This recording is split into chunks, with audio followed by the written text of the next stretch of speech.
Greetings. This is TK Trav, aka Travis Magus, here with LVX777. Good evening. Saturday. Today we begin The Mystical Qabalah, a legendary occult book written by none other than the great Dion Fortune. And we will be going through chapters 1 and 2, possibly 3 if time permits, but we're going to call it safe and say 1 and 2. All right. So hopefully you've been looking forward to this. Hopefully you've read it already. Hopefully you have learned a lot within the past couple of months, and you're excited to discover what new things you can pull out of this wonderful text. I know I certainly am. So, welcome to everybody here. Peace, Ace in the place. Peace, Sunshine Chick. Always great to see you. We're gonna get started. The Mystical Qabalah by Dion Fortune. Ashe to the Order of the Phoenix. Ashe to the Order of the Unicorn. Powerful book. Powerful book. This is becoming like a regular thing.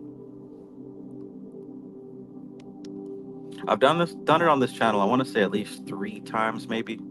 The first time I took it down. The second time is still up. 3 or 4 times, I can't remember.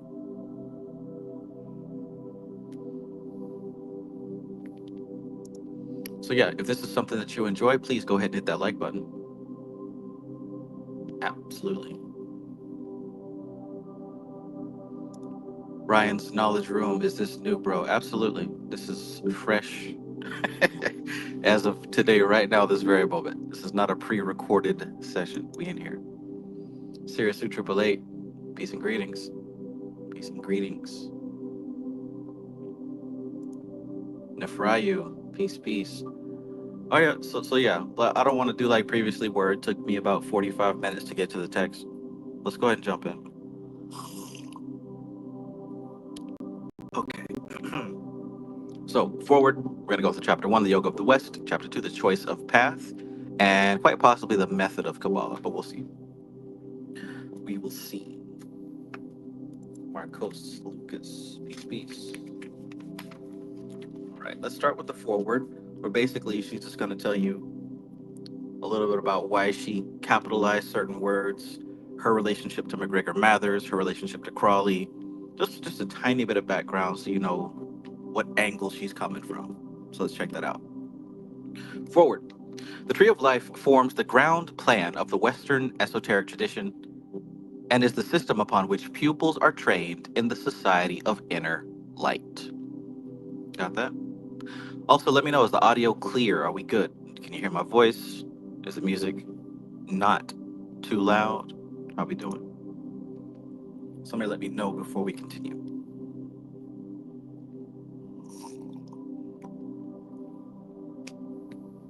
Oh yeah, Starbucks time. Marcos says clear. Ace says clear. Awesome possum. Thank you so much. Thank you so much. All right, so this volume and others are used as the basis of the tutorial system of the Society. Particulars of the Society will be sent to anyone who cares to write to the Society of the Inner Light, 38 Steeles Road, London, NW3 4RG. Check that out now. This volume and others are used as the basis of the tutorial system. The transliteration of Hebrew words into English is the subject of much diversity of opinion, even every scholar appearing to have his own system. In these pages, I have availed myself of the alphabetical table given by McGregor Mathers in The Qabalah Unveiled. Right? This is an early book about Qabalah by the OG, McGregor Mathers. And of course, he's got lots of numerology in here, but listen to what she says, because of course, the originals are written in Hebrew, being translated into English, and numerology is based on, you know, what letters represent what numbers. So of course, the Hebrew is going to add up differently than the English. So this is why she's saying this. Let's get into it here. In these pages, I have availed myself of the alphabetical table given by MacGregor Mathers in the Qabalah Unveiled, because this book is the one generally used by esoteric students. He himself does not adhere to his own table systematically, however, and even uses different spellings for the same words. This is very confusing for anyone who wishes to use the geometric method of elucidation, in which letters are turned into numbers. When, therefore, Mathers gives alternative transliterations, I have followed the one which coincides with that given in his own table. All right. So, for anyone who cares, that's why she does what she does here concerning the numerology. The capitalization employed in these pages may also appear unusual, but it is the one traditionally used among students of the Western esoteric tradition.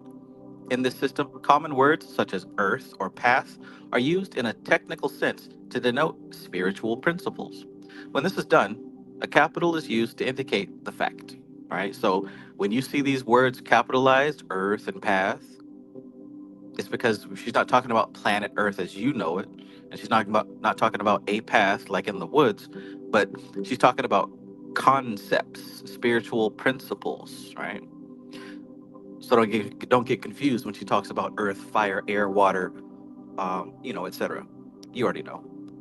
This ain't your first rodeo, unless it is. When this is done, a capital is used to indicate the fact. When a capital is not used, it may be taken that the word is to be understood in its ordinary sense. As I have frequently referred to the authority of MacGregor Mathers and Aleister Crowley in matters of mysticism, it may be as well to explain my position in relation to these two writers. Now, check this out. Because this has happened so long ago, the past kind of all blends together in this mushy jello. But look at what she says. I was at one time a member of the organization founded by the former MacGregor Mathers, but have never been associated with the latter, Aleister Crowley. I have never known either of these gentlemen personally. MacGregor Mathers having died before I joined his organization, and Aleister Crowley having been then ceased to be associated with it. Mhm, mhm.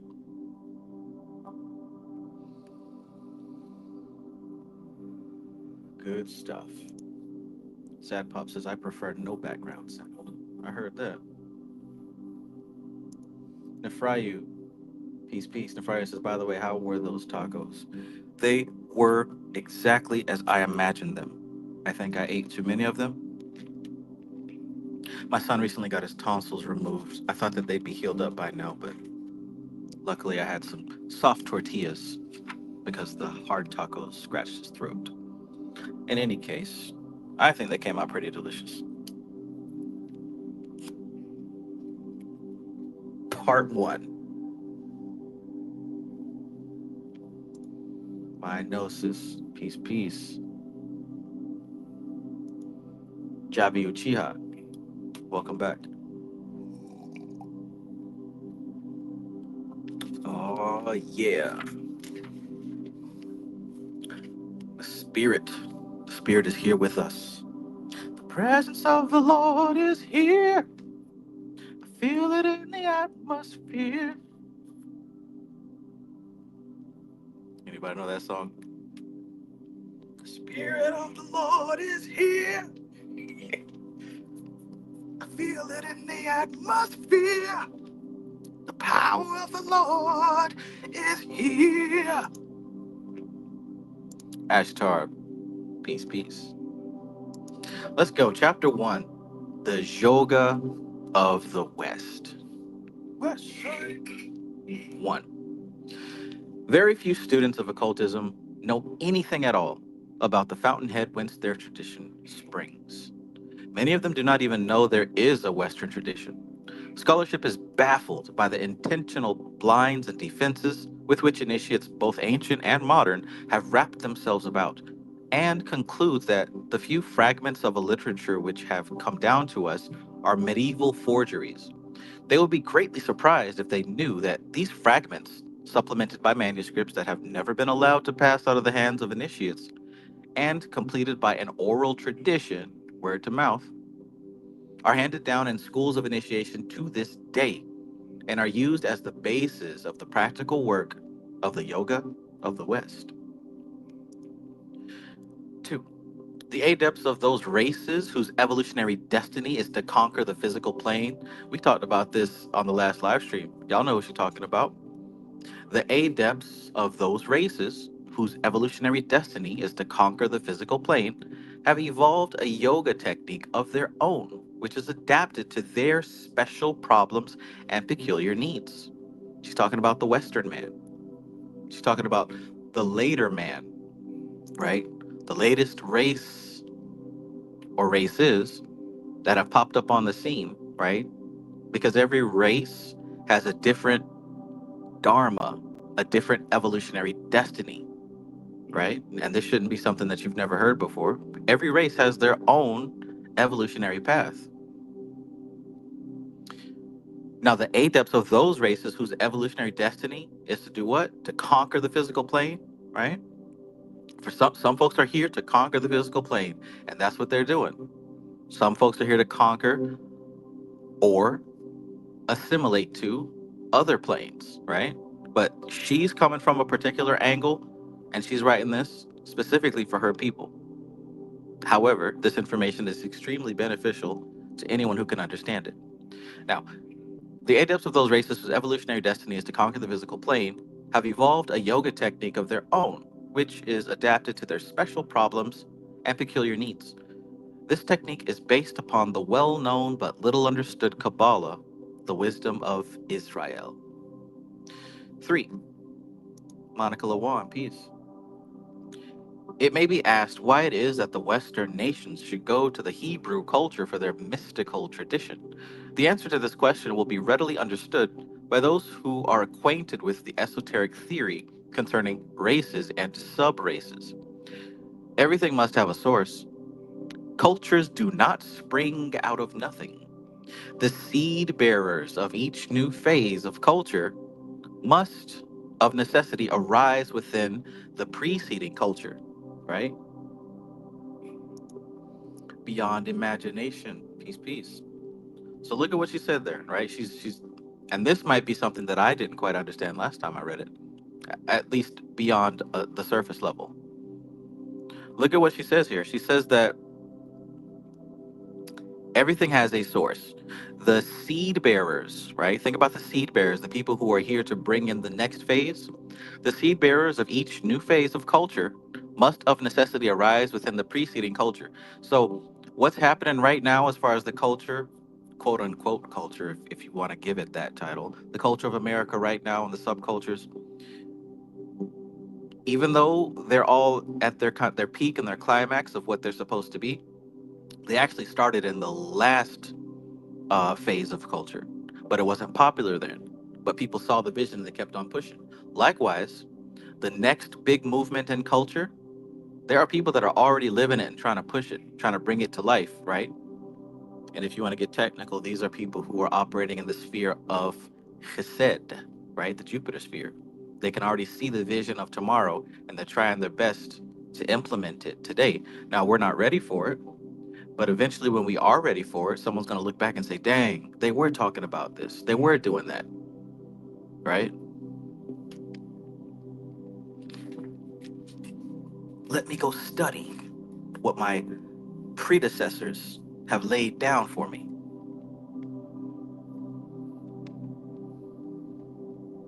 So the seed bearers of each new phase of culture must of necessity arise within the preceding culture. No one can deny, and this is why you say that people are ahead of their time, right? We always say, oh, so and so's ahead of their time. We have, let's take music, for example, right? You had folks doing auto tune before people even knew what it was, before people even enjoyed it or liked it. Now you can't escape it. You had people using these 808s, right? Way before it was mainstream. That's what I mean. Like the seeds are already there. So here's how you can know if you're operating in the chesed sphere. If you can peep game and see what's coming tomorrow, they call these the trendsetters, the visionaries, right? This very phone that I'm using, this dude knew that his invention was going to be what overtakes the world before people could even understood that you could have music playing on your phone. All right. No one can deny that Judaism was the matrix of the European spiritual culture when they recall the fact that Jesus and Paul were both Jews. No race except the Jewish race could possibly have served as the stock upon which the new dispensation was to be grafted, because no other race was monotheistic. Uh-oh. Springboard. How many people were here for the last live stream? We really, really touched on some deep topics. Like, hell, we were operating in the chesed sphere on that last live stream. We was pulling in some stuff that you'll see play out in the coming days. That whole old versus new. Anyways, the springboard, right? That background, that chalkboard that the future will be drawn upon. You can tell what sphere you're operating in based on how you're thinking. I hear a lot of people ask, hey, Trav, how do I know if I'm in Yesod? How do I know if I'm in Gibra, right? Read this book and see where your thought process is. Are you somebody that is just reacting to your environment the same way that an animal does? It's safe to say that you're operating in Malkuth. If you're somebody that is, your body's in this world, but your head is in tomorrow, and your every moment of your time is spent on bringing tomorrow in today, right? You're operating on a different plane. So that's how you know.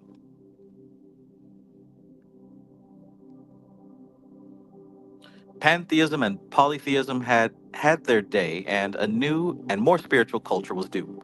The Christian races owe their religion to the Jewish culture as surely as the Buddhist races of the East owe theirs to the Hindu culture. It all goes back to the East, don't it? It all goes back to that Hindu culture, don't it? Nah, Trav, it all go back to Africa. It go back to the Africa. We was kings. All right, all right. I trust your word because you were there. I was not.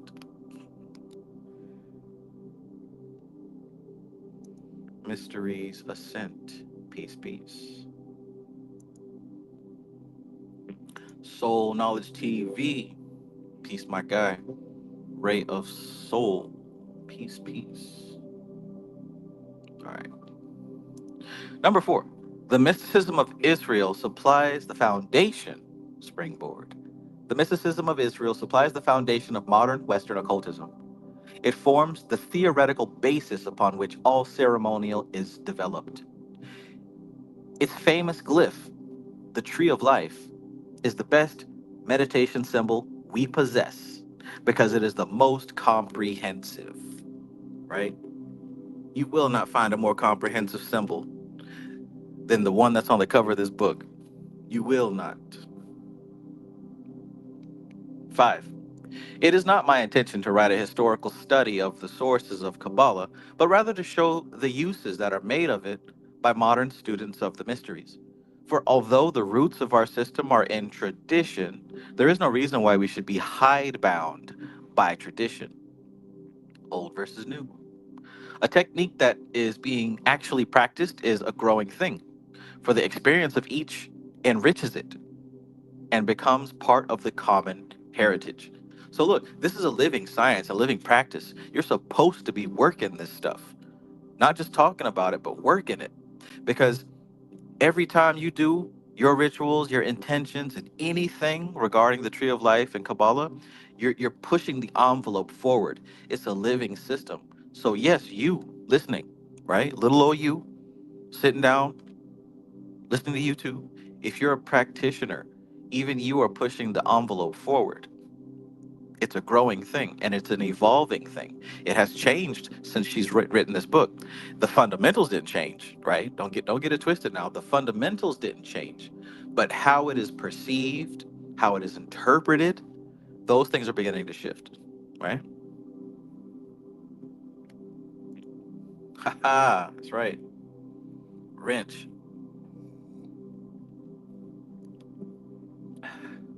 digital alchemist, peace and greetings.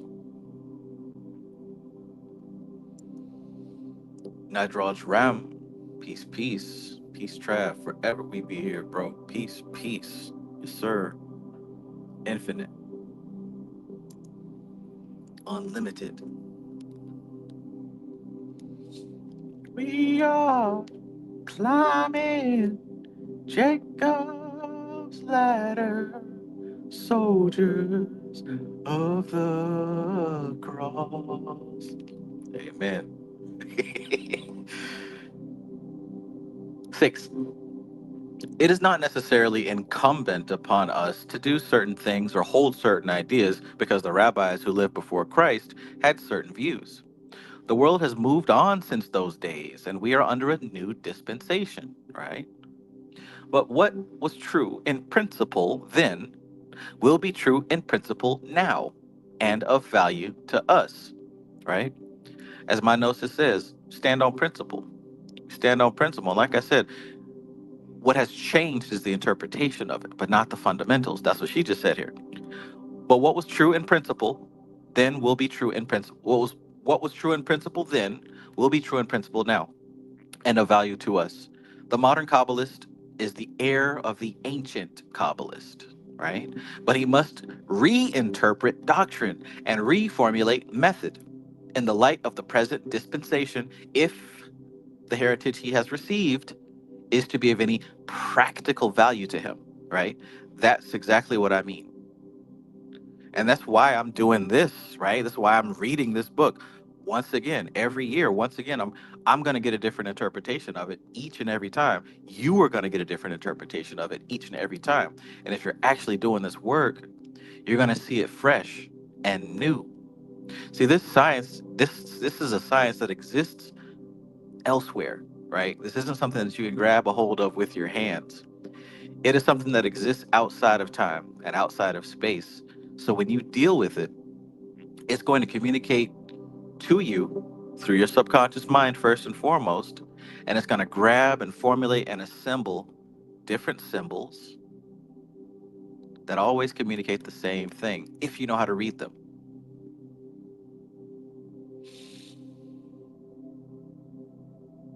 So you have to be able to read them and interpret them. Otherwise, it's not practical. Otherwise, you're just playing around, right? There's one on one side, you can like study the stuff and read it as a hobby and it can be something cool to know. But on the other hand, there's people who understand what this is about and put it into practice and use it to affect their lives, to change their lives, to reshape their lives. But that can only be done by actively participating in this. You feel me? If you understand what I'm saying, let me know in the chat. Let me know in the chat.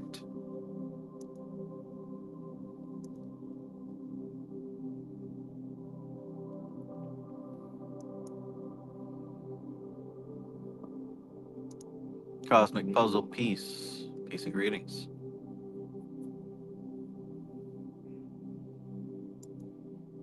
All right, I'm gonna assume that you understand so well, so we can continue with this. Number 7. I do not claim that the modern Kabbalistic teachings, as I have learned them, are identical with those of the pre-Christian rabbis, but I claim that they are the legitimate descendants thereof and the natural development therefrom. Right? So she's saying that what she's written here is not the same exact thing you're going to find in the ancient rabbi Hebrew texts. However, we are definitely talking about the same stuff. Just like you can listen to a love song written in the 1940s and listen to a love song written in 1970 and listen to a love song written in 2023, if y'all still making them, the lyrics definitely gonna be different, right? But the soul of that song is the same, and that's what she's talking about here. That's what she's talking about here. Number 8. I love this line. The nearer the source, the purer the stream. Check that out. The nearer the source, the purer the stream. This ain't Dasani. This ain't Aquafina. Right? We talk about some unspoiled by human hands. Right? Glacier water frozen for 8,000 years. The nearer the source, the purer the stream. In order to discover first principles, we must go to the fountainhead, right? That's what she said in the beginning. Most occultists do not know the fountainhead from whence their tradition springs. Remember when she said that at the opening of this book? Very few students of occultism know anything at all about the fountainhead whence their tradition springs. Now it comes full circle. Fountainhead, literally water, right? Water coming out of that fountainhead. the source. Very few occult students know the source of what they study and practice. Therefore, they're not close to the source. Therefore, their science, their technology is impure. Uh oh, uh oh. The nearer the source, the purer the stream. Peace curve. In order to discover first principles, we must go to the fountainhead. But a river receives many tributaries in the course of its flow, and these need not necessarily be polluted. If we want to discover whether they are pure or not, we compare them with the pristine stream. And if they pass this test, they may well be permitted to mingle with the main body of waters and swell their strength. So it is with the tradition. That which is not antagonistic will be assimilated. Mm, I love that. This whole verse right here is a fire ass verse. So what she's saying here is that, yeah, as you go out through time, you're gonna have different people add stuff to the tradition, just like she's adding this book, right? She's not the first person; she's one of a long line of many. But this is how you check, right? This is how you check. Real recognize real, as they say. If the new work lines up, stacks up, and fits with the old school work, the original works, let's add it. And you have to do it this way because just like you said, throughout the generations the interpretation is going to change simply because people are practicing, but you've got to check it with the original source. You got to check this new stream with the mainstream, with the original stream, and if it don't line up, if it don't add up, you might want to leave it where it is.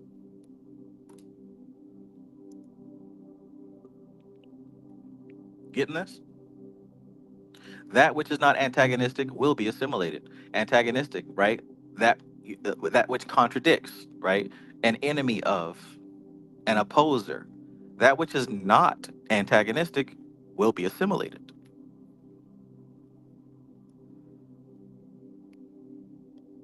We must always test the purity of a tradition by reference to first principles. So she's not just talking about Kabbalah here. She's talking about really anything that you're working with. If you want to know whether or not you're being bamboozled, swindled, hoodwinked, run astray, check it with the original, with the origin, with the foundation. Because, I mean, we've seen it happen in the church, right? Anybody can run off with their own church and do what they do and collect from the collection plate and not really be about God. But if you don't know the word, if you don't know the Bible, if you don't know the principles of Christianity, you just going along for the ride. And look at the occult as well. If you don't know foundational principles, you don't know the seven hermetic principles, you don't know, you know what I'm saying, these different foundational structures of information, how would you know whether or not what you're doing is right? Whether it's useful or appropriate? Jiren, peace and greetings. Long time no see. Not since that tournament. Cosmic Puzzle Piece says she's separating the boys from the men right now. Absolutely. She had to kick it off this way.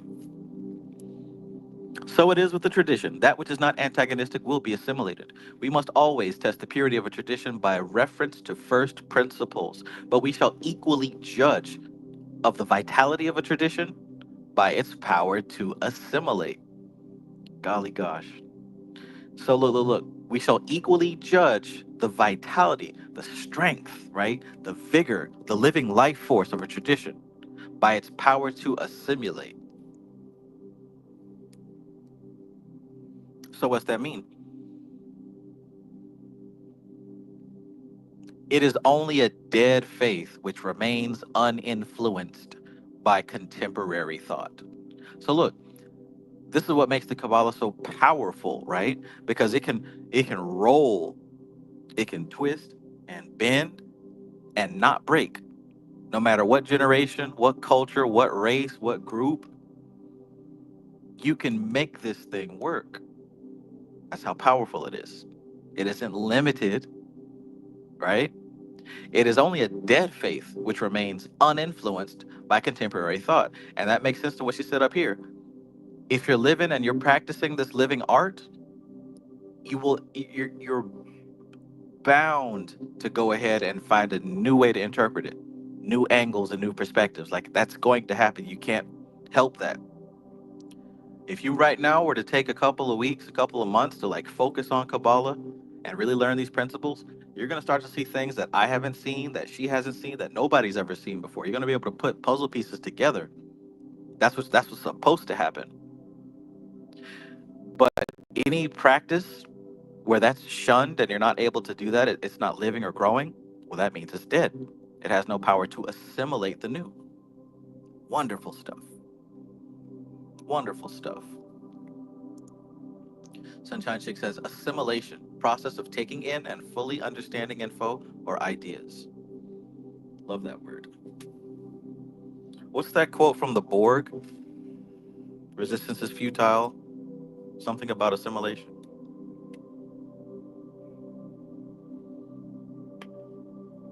My mom was a Star Trek nerd. I didn't understand it when I was little. I just liked the, outer space stuff.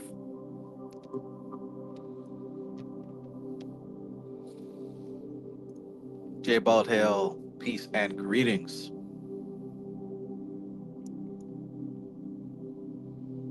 Koi Soul, we doing this again.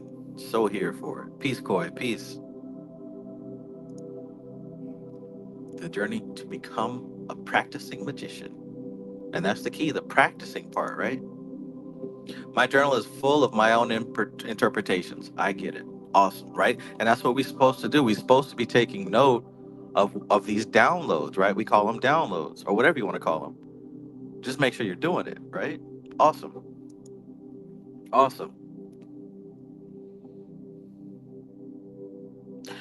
9. The original stream of Hebraic mysticism has received many tributaries. We see its rise among the nomad worshippers of Chaldea, where Abraham in his tent among his flocks hears the voice of God. But Abraham has a shadowy background in which vast forms move, half seen. The mysterious figure of a great priest king, born without a father, without mother, without descent, having neither beginning of days nor end of life, administers to him the first Eucharistic feast of bread and wine after the battle with the kings in the valley, the sinister kings of Edom, who ruled ere there who ruled before there was a king in Israel, whose kingdoms are unbalanced force. So who knows what they're really talking about with that line? Who ruled ere there was a king in Israel, whose kingdoms are unbalanced force. If you don't know, take a wild guess. Maybe you know, maybe you don't, but she'll definitely explain it. I'm just wondering if anyone remembers from before. There we go. There we go.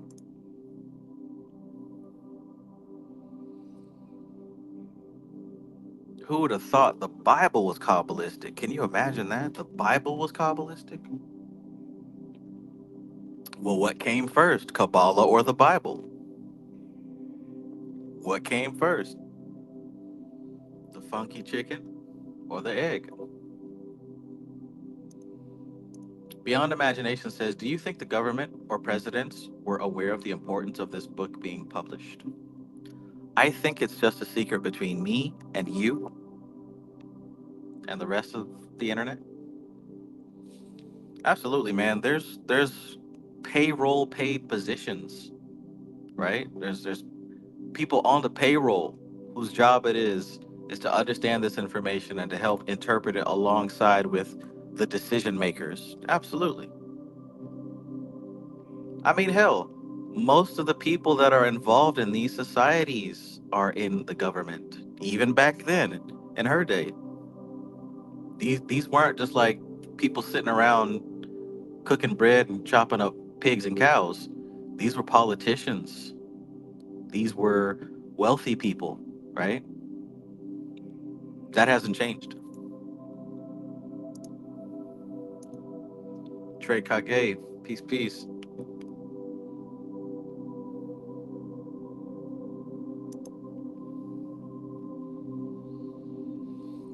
All good, man. All good. As they say, this is a safe space. I don't get anything from being an asshole to you. If anything, right? The core spirit here is a spirit of learning and understanding. So that which is not antagonistic to the spirit of learning and understanding will be assimilated. Rice Dream says you are blowing my damn mind right now. Keep cooking. Man, you ain't seen nothing yet. We on page 5. We ain't even get to the we ain't even break the skin yet. We ain't even rip open the package yet.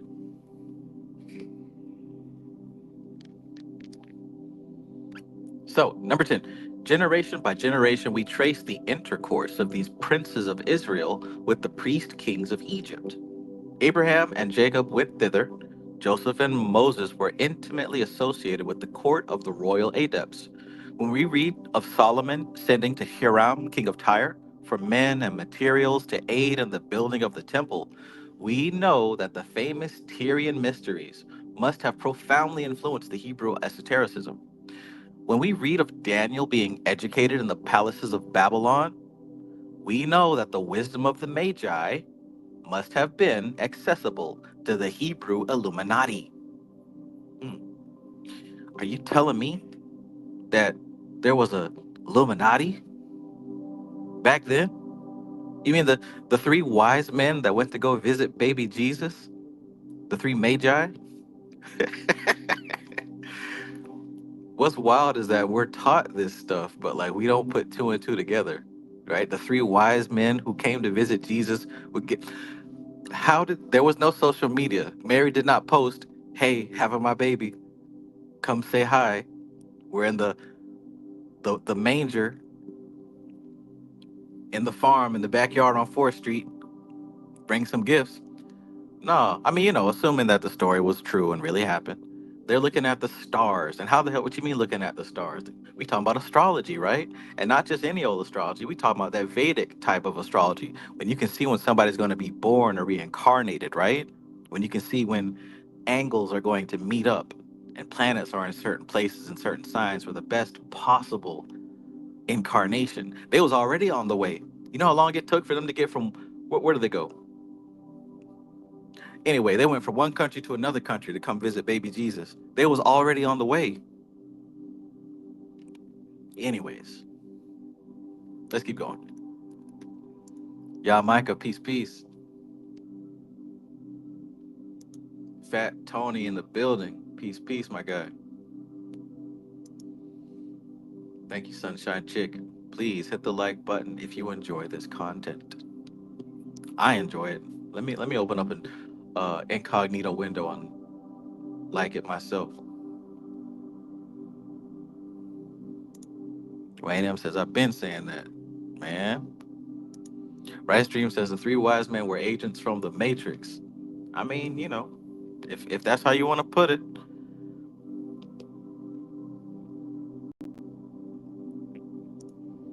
Oh, nice. Yamaga says finally found my birth certificate. All right, you remember the website, right? Indastro, Indastro, Indastro. See what you come up with.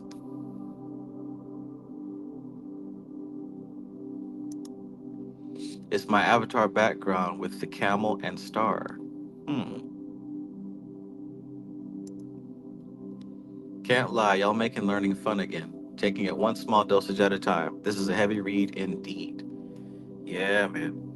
This has got to be on my top 3 favorite books in my library. As you can see, it's already heavily highlighted, highly highlightable. Sunshine Chick. Okay, let's keep going. 11. This ancient mystical tradition of the Hebrews possessed 3 literatures: the books of the law and the prophets, which are known to us as the Old Testament, the Talmud, or collection of learned commentaries thereon, and the Qabalah, or mystical interpretation thereof.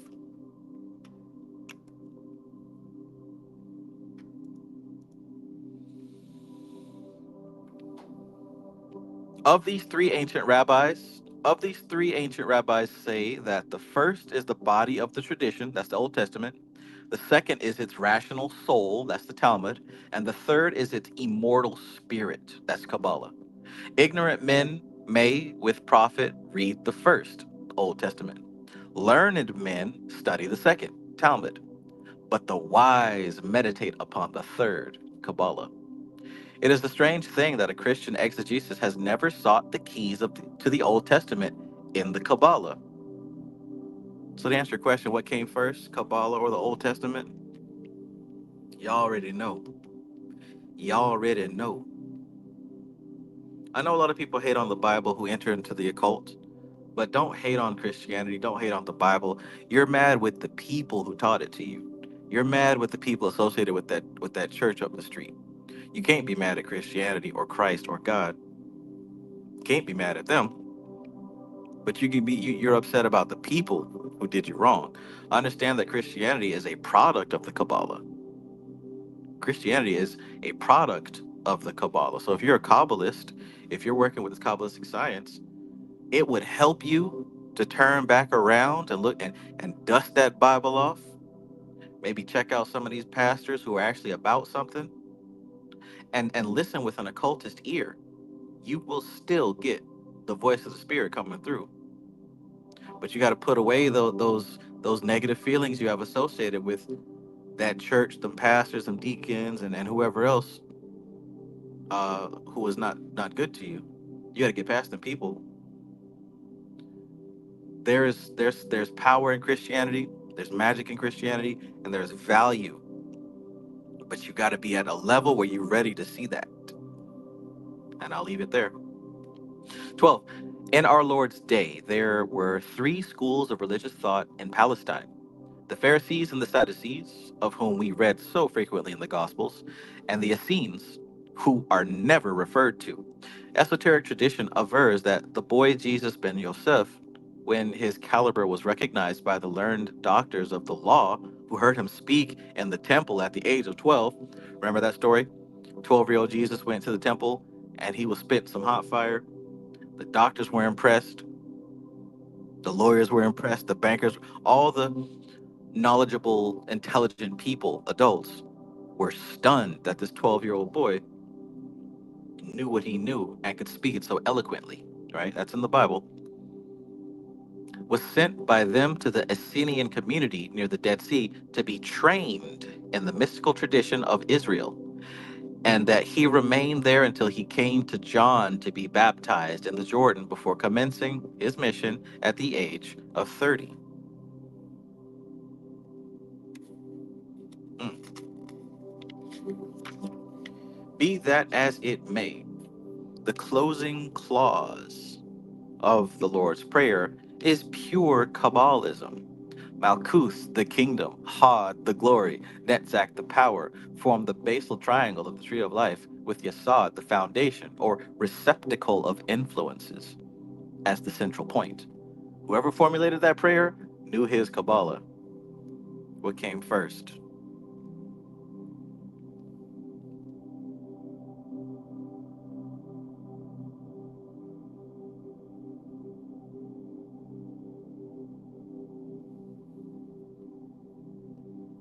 What came first?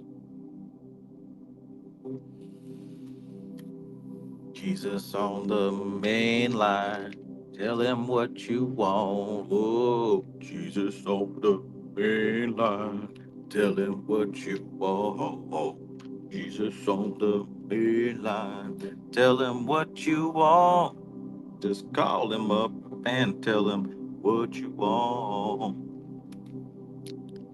Y'all don't know them songs. Y'all ain't grow up in the church, man. Y'all grew up on TikTok.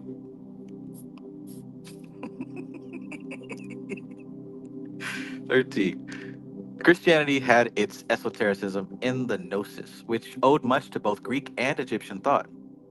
In the system of Pythagoras, we see an adaptation of the Kabbalistic principles to Greek mysticism. 14. The exoteric, state organized section of the Christian church persecuted and stamped out the esoteric section, destroying every trace of its literature upon which it could lay hands in striving to eradicate the very memory of a gnosis from human history. Damn, so they tried to erase it completely. Real Order 66. It's funny how history repeats itself, right? So many instances of, right, we talked about old versus new on the last live stream. So many instances of the new showing up to erase the old, right? But see, the old can't be erased.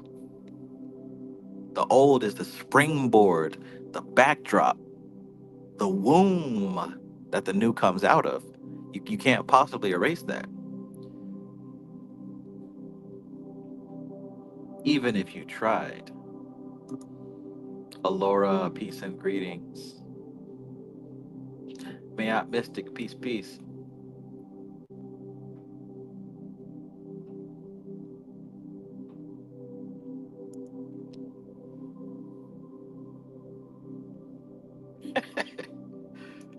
Forgot this was live for a second. Oh man. I guess that's a good thing, right? Guru Wiz. Peace, peace. So let's read that again. 14. The exoteric, remember that's the outside. Esoteric is the inner. Exoteric is the outer. The exoteric state organized section of the Christian church, right? That's the ones that you know. Remember I said the folks associated with it. The state organized section of the Christian church persecuted and stamped out the esoteric section, destroying every trace of its literature upon which it could lay hands on, and striving to eradicate the very memory of a gnosis from human history. It is recorded that the baths and bakehouses of Alexandria were fired for 6 months with the manuscripts from the Great Library. Can you imagine how much information was being burned? It took them 6 months to burn it all down. And we talking about occult information. Like this was probably the collection of information for thousands of years before that. You know, they probably had the answers and the keys to existence. Man, it is recorded that the baths and bakehouses of Alexandria were fired for 6 months with the manuscripts from the Great Library. Very little remains to us of our spiritual heritage in the ancient wisdom.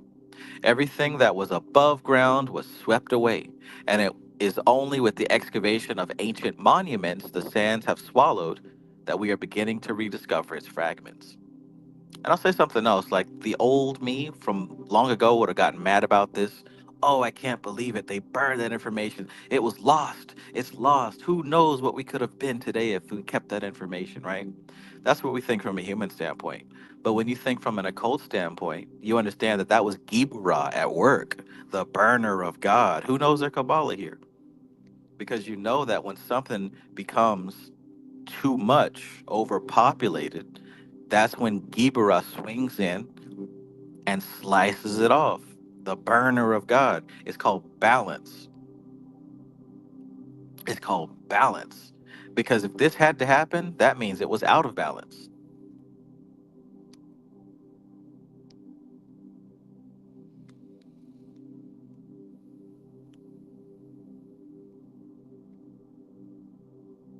Mhm.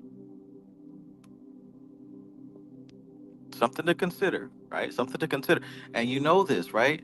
Gibra is called the burner of God. That's his name, literally. What a title. Gibra in the cut. That's a scary sight. 15. It was not until the 15th century, when the power of the church was beginning to show signs of weakening, that men dared to commit to paper the traditional wisdom of Israel. Scholars declare that the Kabbalah is a medieval forgery because they cannot trace a succession of early manuscripts. Well, duh, you burned them all. But those who know the manner of working of esoteric fraternities know that a whole cosmogony and psychology can be conveyed in glyph, which means nothing to the uninitiated.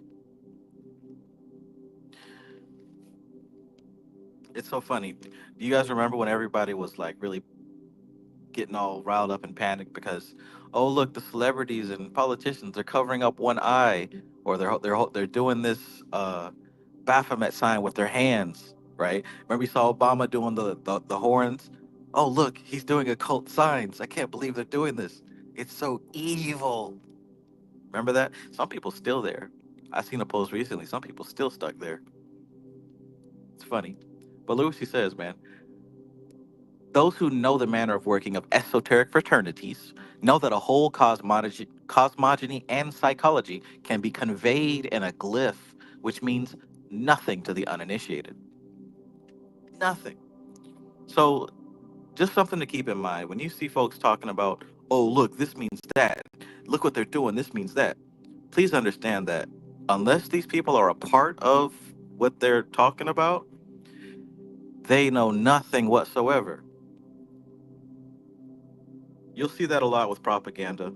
You know, the Christian types will be like, this is what the occultists and Satanists are doing. It's the satanic agenda, the satanic agenda. But here's the thing, you're not a Satanist. So how do you have the inside scoop of the satanic agenda? You're not an occultist, so how do you have the inside scoop of the occult agenda? Realistically, it's probably just projection of fear onto something that you don't understand. We know how it goes, man. We've all been humans and been around humans. You know how they operate. But I want to make that clear. At least from what I see, most of the time when people are talking about, look at these occult stuff happening in Hollywood, it's typically, fantasy and imagination. These strange old charts could be handed on from generation to generation, their explanation being communicated verbally, and the true interpretation would never be lost. When in doubt as to the explanation of some abstruse point, reference would be made to the sacred glyph, and meditation thereon would unfold what generations of meditation had ensouled therein. That's cool.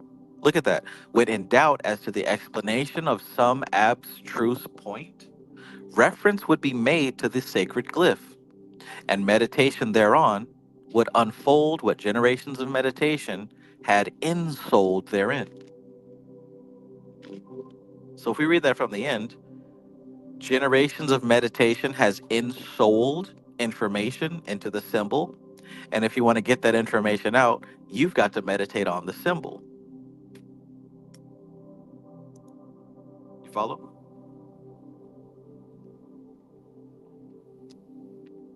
Zaire Anu, peace, peace.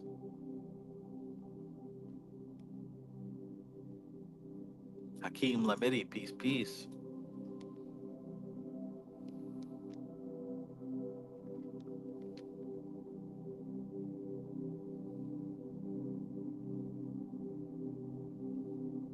It is well known to mystics that if a man meditates upon a symbol around which certain ideas have been associated by past meditation, he will obtain access to those ideas, even if the glyph has never been elucidated to him by those who have received the oral tradition by mouth to ear. So, look, this is a relevant question to what I just read. Beyond Imagination says, what if you don't understand the meaning behind a symbol? Well, let me read what I just highlighted. It is well known to mystics that if a man meditates upon a symbol around which certain ideas have been associated by past meditation, he will obtain access to those ideas, even if the glyph has never been elucidated to him. So, what does that mean to you? See, the problem is not that you can't access the information when you meditate on a symbol. That's not the problem. The problem is you've got low confidence, low self confidence. So there have been times in your life where if you've tried this before, there have been times where you did access the information to that symbol, but you didn't have enough self confidence to accept it. Nah, I'm just making it up. Maybe it's something else, right? Good stuff. Good stuff.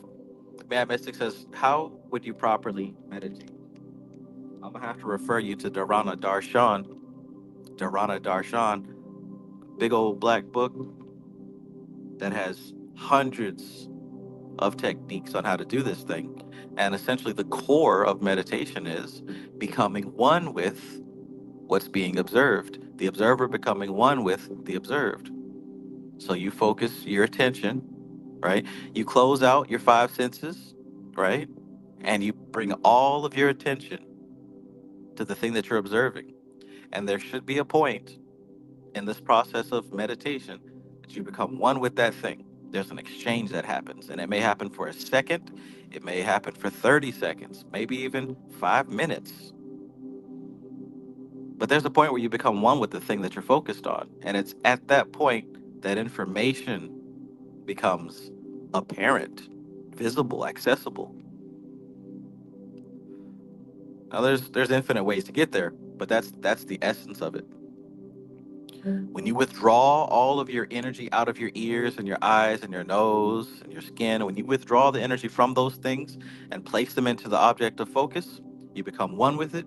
And at that point, there is information present. Now, like I said, that has its own difficulty, but the real difficulty that I see with people today is having that self confidence to accept what you receive during those moments.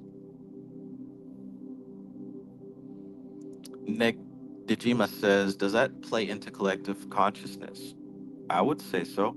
I would say so because let's ask this question: what is a glyph? What is a symbol? Where do we draw the line? What's not a symbol?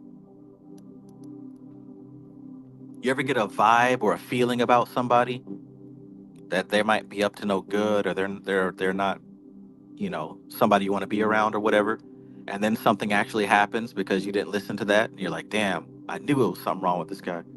You ever had that feeling? Well, who's to say that an individual person cannot be a symbol or a glyph? And who's to say that the experiences of their lives, including their personal thoughts about themselves and other people's thoughts about them, who's to say those things don't float around that individual, right? If you have somebody out here doing a certain thing and everybody knows it in their life, then all those people are going to have specific thoughts associated with that person who is also a symbol. Now, here they come around you being intuitive, and you pick up something odd, but you don't quite know what it is. Who's to say you're not picking up subconsciously some of the information associated with that symbol? Mm, mm, mm, mm. You got to understand your thoughts are things, and they don't leave. What would you do if you knew that you could build yourself up by taking an image of yourself and shooting certain thoughts at it every single day? What if you had a picture of yourself on your altar or up on your wall, and every time you looked at it, you would shoot specific thoughts at it every day, every day? Every time you look up at that picture, you would shoot certain thoughts at it. What would you become? Maybe I'm giving you too much. Let's go back to the text. Where we at?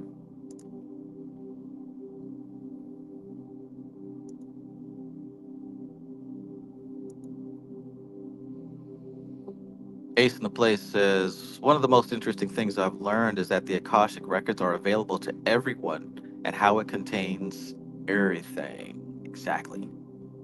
Yeah, it's not a mystery. It's not a mystery. You just gotta, you know, be serious about it. Matt Mystic says, thank you. I meditate every day, but I feel I might be doing it wrong. I focus on breathing. That's a great way to get there. Remember what I said. You want to withdraw the attention from the body, from the five senses, and you want to collect it and center it and focus it on something specific. I mean, it really goes back to your intention for meditating. Is the meditation just about calming yourself and getting into a calm state? If so, if that's what you're achieving, you're doing it perfectly. Is your meditation about accessing information?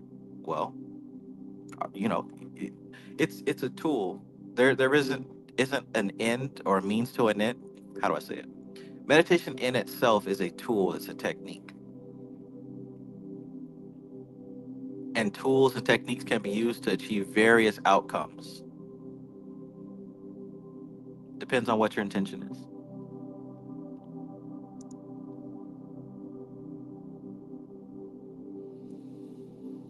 Goodness gracious.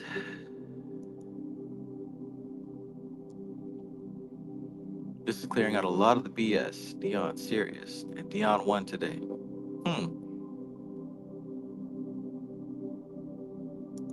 El Sanchez, peace, peace. All right, we need to get back to this now. We're still in chapter 1. And it's officially been 1 hour. Kevros, SS God, peace, peace.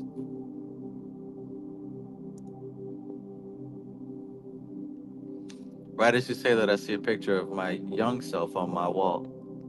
Put it to work, man. Put it to work. Veronica Archaga, peace and greetings, Veronica. Peace and greetings.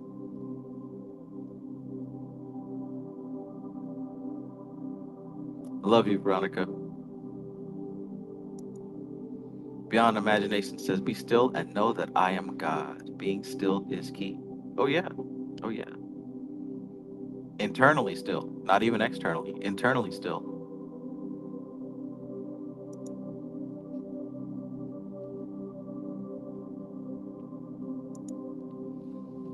Chicano's Fighting for Higher Learning Skills says, Trav got a guided higher self meditation, only 11 minutes long.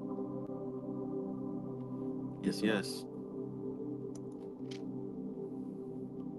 Fat Tony says, so you can meditate on something like stocks. Absolutely. Like there's literally no limits. Like whatever is in your realm of comprehension.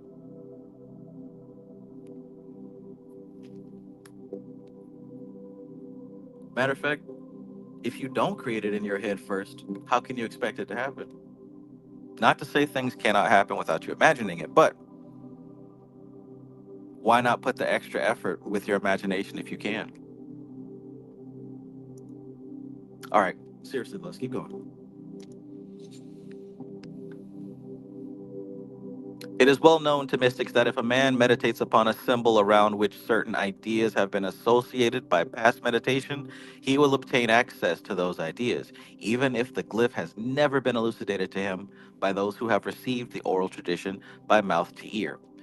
Y'all, that also means that you can revive old gods. You can revive old and buried treasure, right? Now, and metaphorically speaking,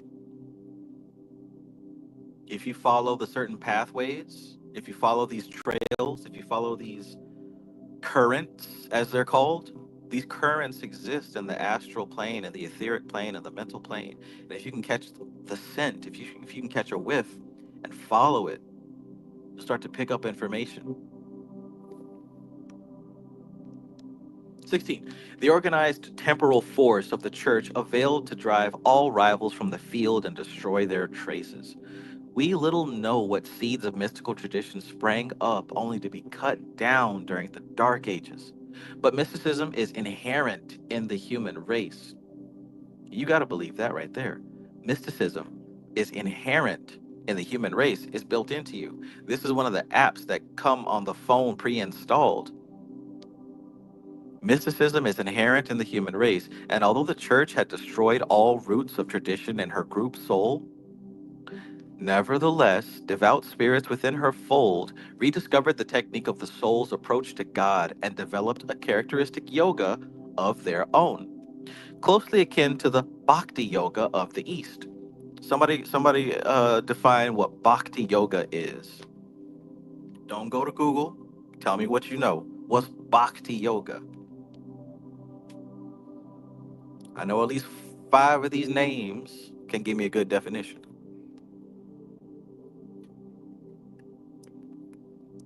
And while y'all tell me about bhakti yoga, let me go back and read that again.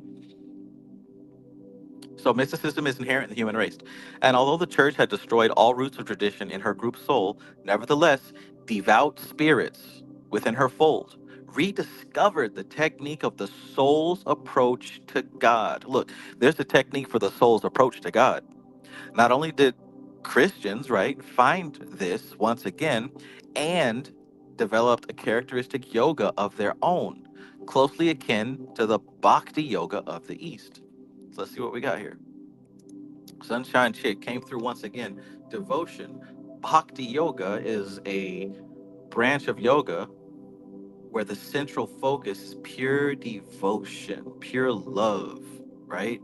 Pure devotion to God, to the ultimate principle, to the highest, to the most high, whatever we're going to call it.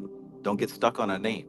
But bhakti is about living a life of devotion and worship and dedication to the highest principle.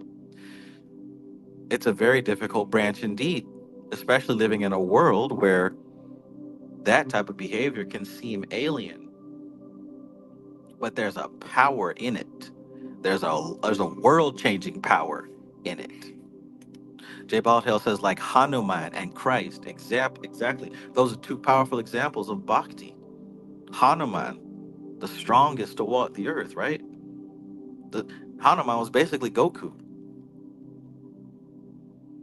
yet the source of his power was his devotion to God.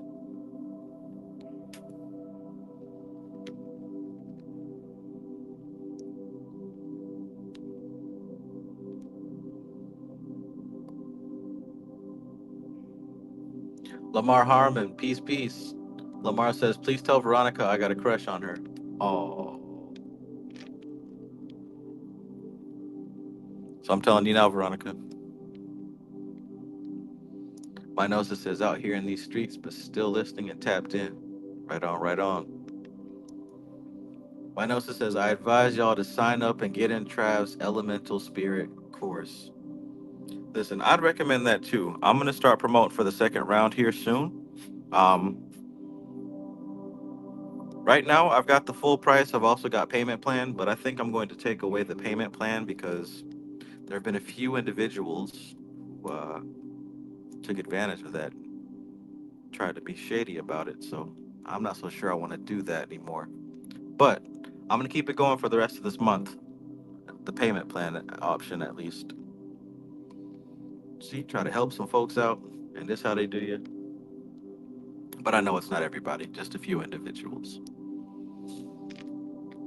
But anyways, yeah, this elemental course, we go through the fundamentals of working with these spirits, not even externally, but internally, managing these forces within yourself to the point where you can understand what spiritual authority is, commanding these forces, being on top of these forces, and not under these forces, not being abused by life. But like I said, I'll be promoting second round here very soon. Practice of righteous doing in return, get a smile from Lord Jesus. LOL, I don't know. Close enough.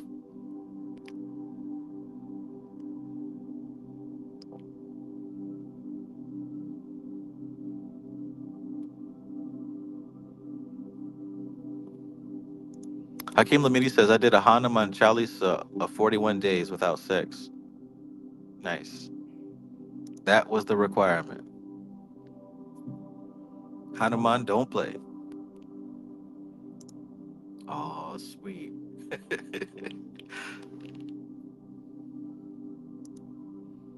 Excellent courses.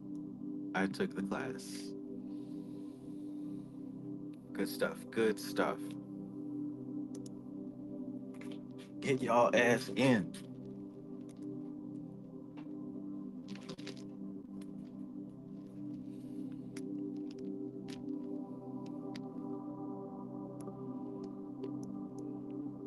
All right.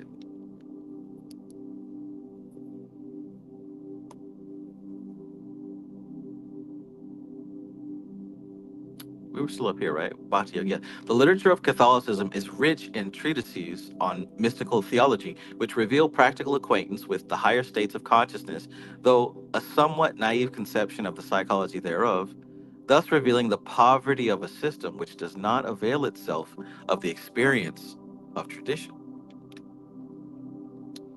Um, I'm gonna run a poll here because I have a question that I'd like to ask you all.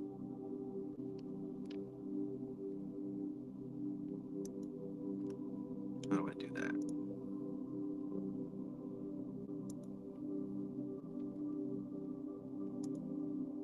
There we go.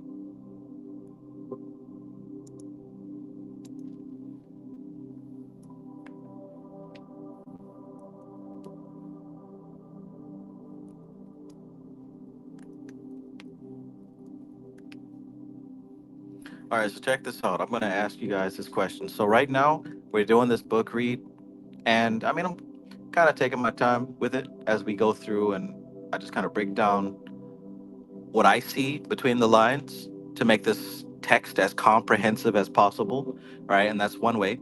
I know that everybody doesn't like it like that. So what I'm going to ask here is, would anybody here who would be interested in me doing a book read without the commentary versus if you just prefer it this way with the commentary? Let me know. What do you think works better for you?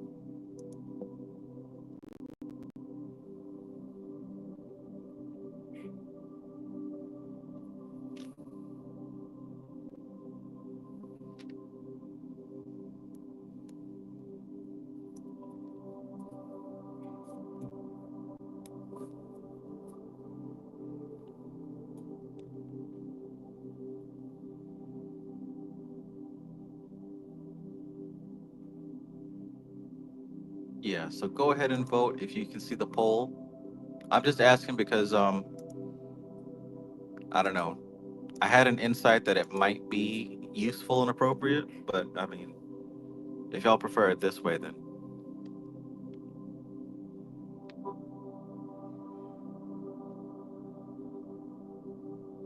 all right. So I'm gonna leave that up, and I'm gonna continue with the text. Monica One says the commentary is part of the learning experience.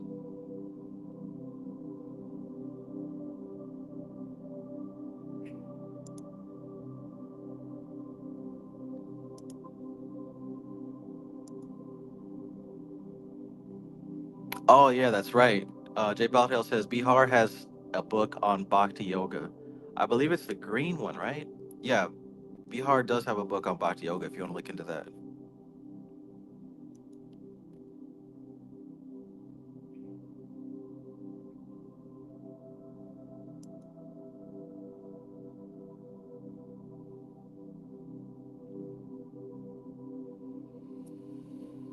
Okay. All right. All right. So let's see. We had what did he say? He had said 41 days. We got 7 years. We got 9 years going on 10. Maybe that's the secret, huh?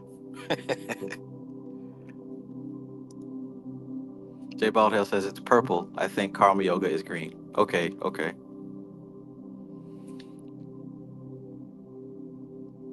All right, let's continue.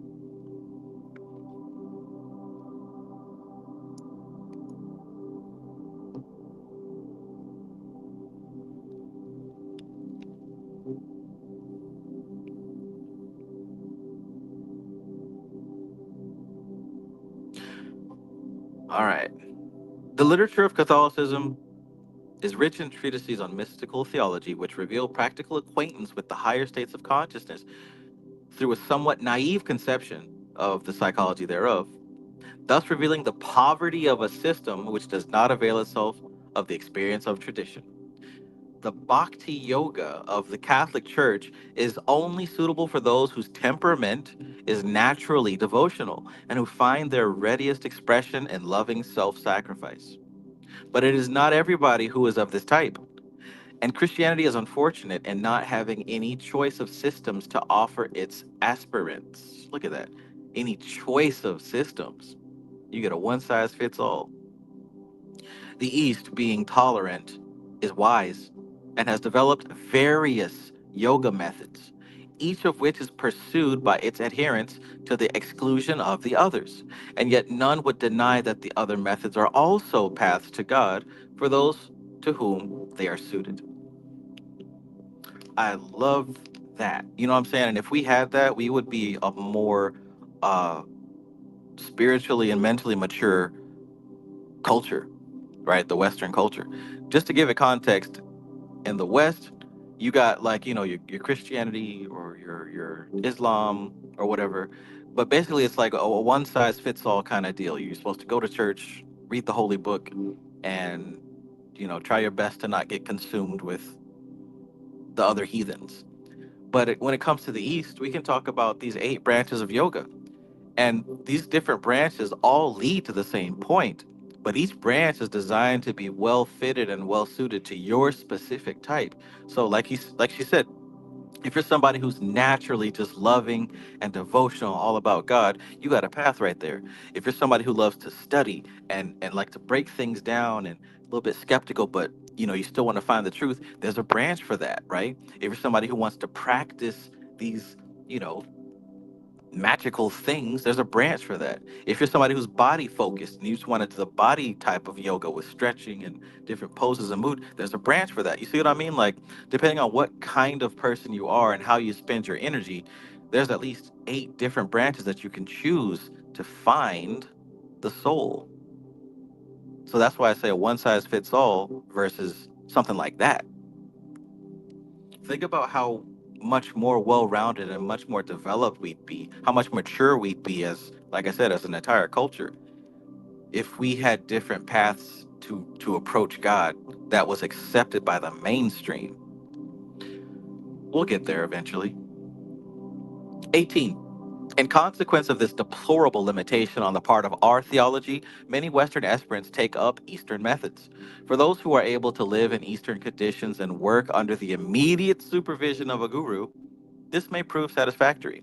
but seldom, but it seldom gives good results when the various systems are pursued with no other guide than a book and an under unmodified Western conditions.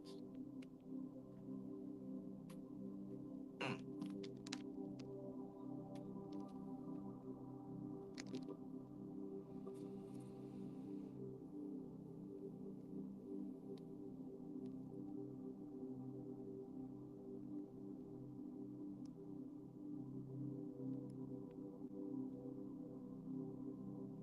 Hmm.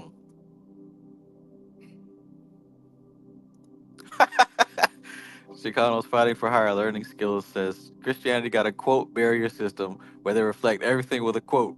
Yeah, man. Hey, that's what it says, right? Let the word of God be your sword and your shield, or something of that nature.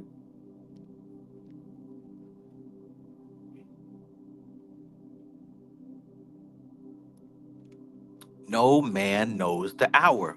No man knows the day.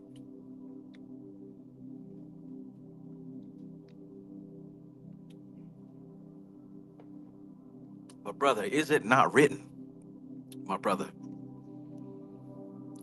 that in the twinkling of an eye he will come like a thief in the night? One will be taken up, the other will be left behind. Brother, Jesus wept,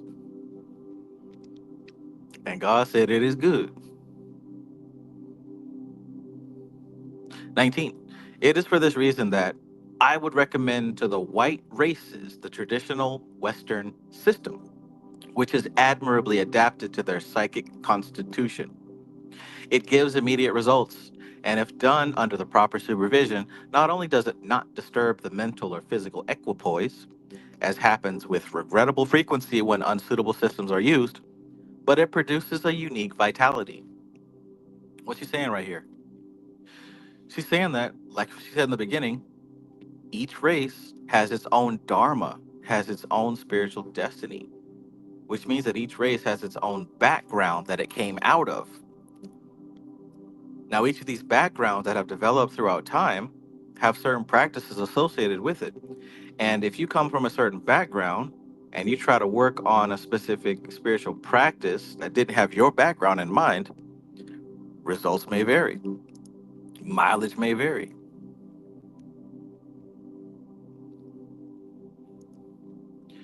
I would recommend to the white races the traditional Western system, which is admirably adapted to their psychic constitution. It's not going to mess your psychic constitution up. It gives immediate results, and if done under proper supervision, not only does it not disturb the mental or physical equipoise, as happens with regrettable frequency when unsuitable systems are used, right? Oh, yeah, don't practice the occult stuff, man. It'll make you go crazy. Make you go crazy, maybe. Maybe you're not suitable for that. Maybe you need to be working with something else. but it produces a unique vitality. It is this peculiar vitality of the adepts which led to the tradition of the elixir of life. I have known a number of people in my time who might justly be considered adepts, and I have always been struck by that peculiar, ageless vitality they all possessed.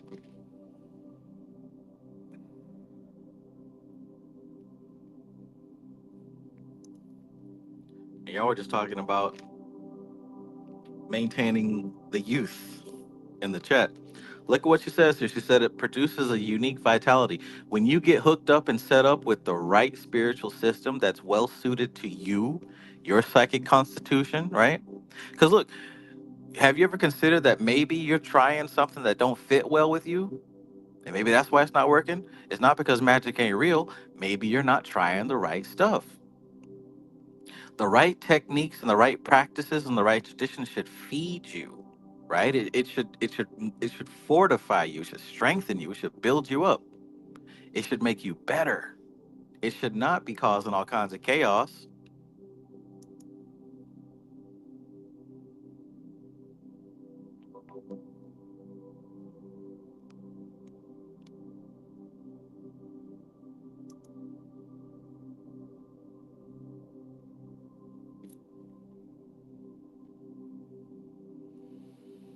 Mm.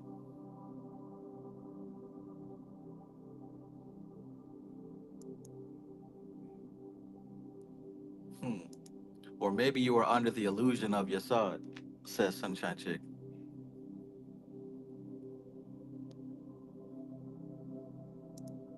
Ace says, I'll always remember being in the nation of Yahweh and being told not to study Kabbalah. Such a fond memory because it was actually a beautiful moment. I had no clue I was meant to go further. Yeah, that's wild. For somebody to tell you not to study something, that's an immediate red flag. I mean, I don't know anything about that group, but just like that, that situation right there, do not study XYZ. What? Man, listen,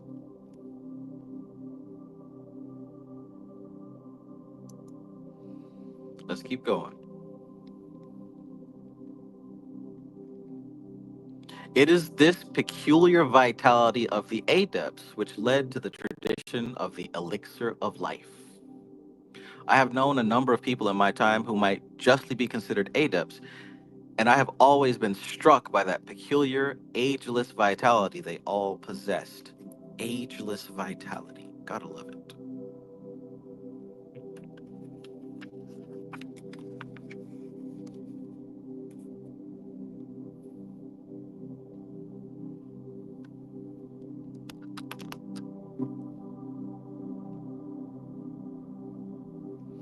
20. On the other hand, however, I can only endorse what all the gurus of the Eastern tradition have always averred, that any system of psycho spiritual development can only be safely and adequately carried on under the personal supervision of an experienced teacher. For this reason, although I shall give in these pages the principle of the mystical Kabbalah, I do not consider it would be in anybody's interest to give the keys to its practice, even if by the terms of the obligation of my own initiation, I were not forbidden to do so.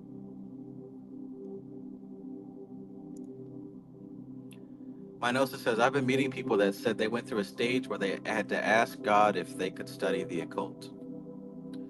You know what? I think that's a pivotal point. I remember when I did that because, like I said, I was very much a Christian in my earlier days, and this type of information just became irresistible to me. Like I had to know more, and I did. I had a series of prayers where, like, I asked God, like, to give me permission to go forward and study the occult. I don't remember what year it was, but long time ago. I remember that time. I actually prayed and asked God if I could have permission to delve into the dark side. And I got a resounding, bold faced yes. That's why the guilt trips didn't work on me. Oh, you're not supposed to be studying that, brother. You're not supposed to be looking into that. That stuff never affected me because God Himself told me I could. So who's going to tell me I can't? So think about that, my gnosis. That's powerful. If a person gets a yes, you can, if that's their context, if that's their framework, if that's where they're coming from their springboard, and God says yes, man, it's a wrap. Because a lot of people have that guilt. I've met people who have that guilt where they were raised Christian, and even though they're into the occult, there's still that subconscious guilt and that subconscious fear. What if you're wrong? What if you are going to hell, right? What if you're being tricked and deceived? And what if I am going down the wrong path? I don't have none of that. So just imagine if somebody actually got permission, they could bypass that stage of internalized fear and guilt.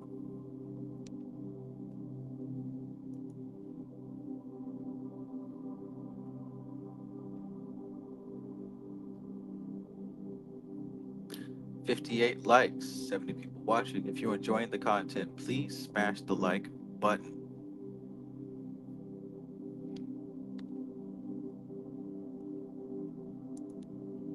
Luke Iflin, peace. Luke says, if learning to build a connection with God is wrong, then I don't want to be right. J. Baldhill says it can take a while to get past that stage.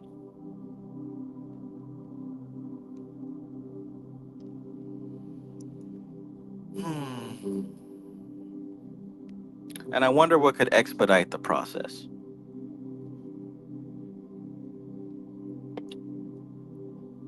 Did you see the little meme that I posted? I got that from my gnosis, actually. The Asian woman that's learning English with her app. Pizza, hamburger, hot dog, hot dog.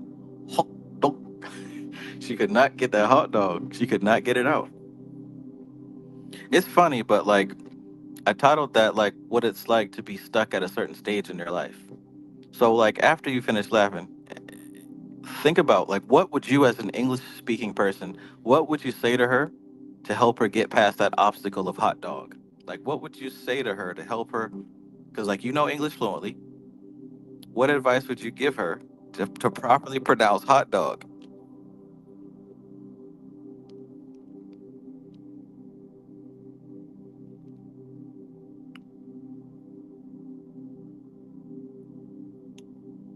And as you speak that advice out loud to yourself, I want you to understand that that's a metaphor for how you're supposed to get past this current stage that you're stuck at.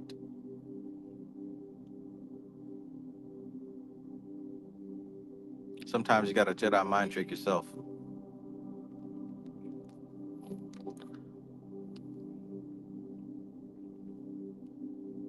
But on the other hand, I do not consider it fair to the reader to introduce intentional blinds and misinformation.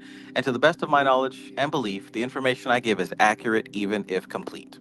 So there has been a theme in the past of occult books where the authors were kind of bound to an oath to not reveal certain information. So what they did was they would include what they call blinds or misinformation on purpose. So basically, if you were meant to find the information, you'd find it. But if you were just dabbling, just playing around, or just using it for uh, visuals or whatever, so people can look at you as if you're spooky and deep and dark, you'd miss it and you'd get it wrong. But if you actually did the meditations and focused and researched, then you'd find the truth. She said that she's not going to do any of that. She's not playing any of those games. She's going to tell you what she can, and what she can't tell you, she simply won't tell you. In this book, 21, the 32 mystical paths of the concealed glory are ways of life, and those who want to unravel their secrets must tread them. As I myself was trained, so can anyone be trained who is willing to undergo the discipline, and I will gladly indicate the way to any earnest seeker. Oh, thanks, Dion Fortune. Imagine being such a badass teacher that you're still teaching people like decades after your physical body is gone. You got to think about this stuff, man. Not just me and you on YouTube, hundreds of people, if not thousands, She's still teaching folks the science, and she ain't even physically here right now. Well, who's to say that, she repurposed a new vessel, so to speak? But we won't get into that. Chapter 2, the choice of path. How we feeling? Chapter 2, how we feeling? Y'all awake still? Anybody dozing off? Anybody learning in the subconscious astral?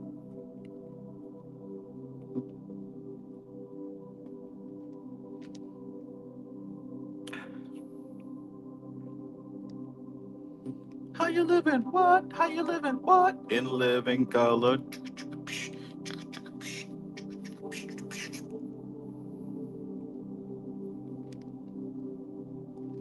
In living color.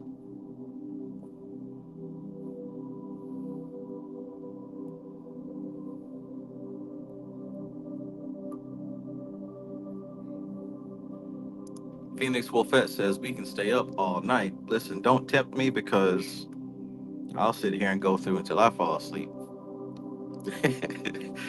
We'll get to chapter 6 if we need to. It might just be three of us here, but we'll get to chapter 6 if we need to.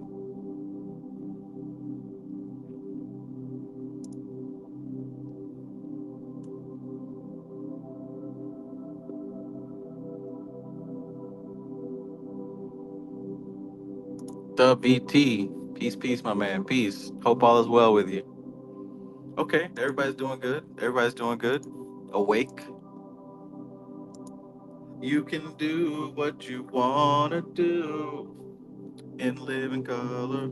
Somebody know.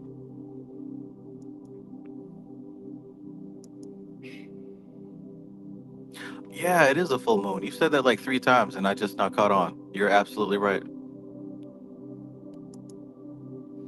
Got me feeling,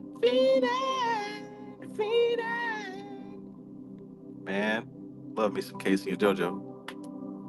I don't ever mind.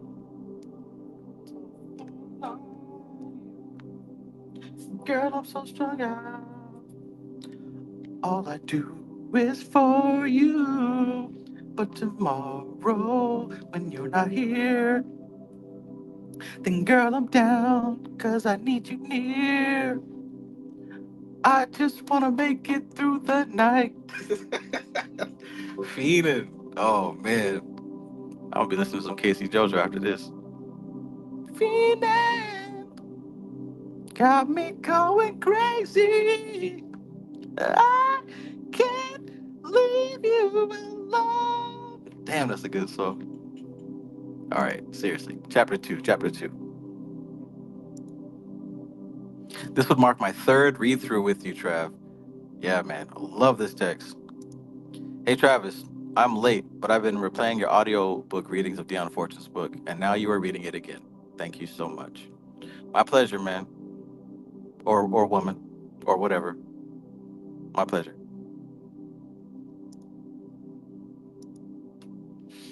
All right. Chapter 2, the choice of path. Got me feeling. No student will ever make any progress in spiritual development who flits from system to system. Now, see, I had trouble with that the first time I read it because I was that student jumping from system to system. I was doing this, a little bit of that, working with this spirit, working with that spirit, till I finally came to a place to see that I actually wasn't bouncing around. I just didn't see the connection at the time. This book being a big part of the central connection. Because if you study tarot and you study astrology and you study Qabalah, you're not studying three different things. You're studying three different aspects of the same exact work. First, using some new thought affirmations, then using some yoga breathing exercises and meditation postures, and following these by an attempt at the mystical methods of prayer. Shit, we still doing this today, right? We still bounce between. Hasn't like these new thought affirmations made a huge comeback recently? Everybody's talking about manifestation and affirmation and I don't know all the lingo and buzzwords of that community, but what is it? I don't know. You guys know. But yeah, here we go. First, using some new thought affirmations, then some yoga breathing exercises and meditation postures, and following these by an attempt at the mystical methods of prayer. Each of these systems has its value, but that value can only be realized if the system is carried out in its entirety. They are the calisthenics of consciousness and aim at gradually developing the powers of the mind. So, for example, cyclomancy, right? That is a book full of techniques. That's its own system. Now, a lot of people can read it one time and put it down or read it halfway through. But what you're supposed to do is read it and practice it and keep practicing it and making sure that it's a part of your routine. Because, yeah, you might get an overnight uh, reaction, but to truly unlock these skills and abilities, this has to be something that you're practicing on a regular basis. I'll say that on a consistent, continual, regular basis, going through the system and following it to its end to the point that you're doing it without thinking about it. I don't know what I broke or fixed, but man, I'm telling you, just like throughout the day, randomly, if I pick up my phone or look at the clock, it is a repeating number. Like it's getting ridiculous now. Now that in itself doesn't mean anything, but what it is telling me is that my subconscious mind is so acutely aware, and it's basically just flexing at this point. Hey, look at the clock. 11:11. Hey, look at the clock. 2:22. 5:5. Every time, all day for the past 2 months, I want to say at this point.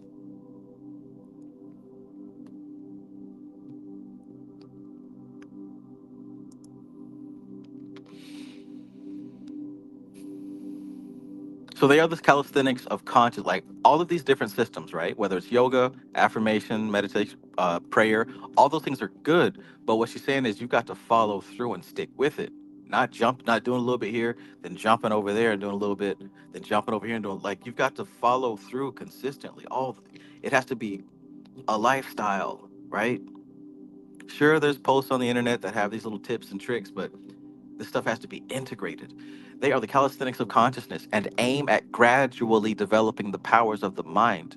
The value does not lie in the prescribed exercises as ends in themselves, but in the powers that will be developed if they are persevered with.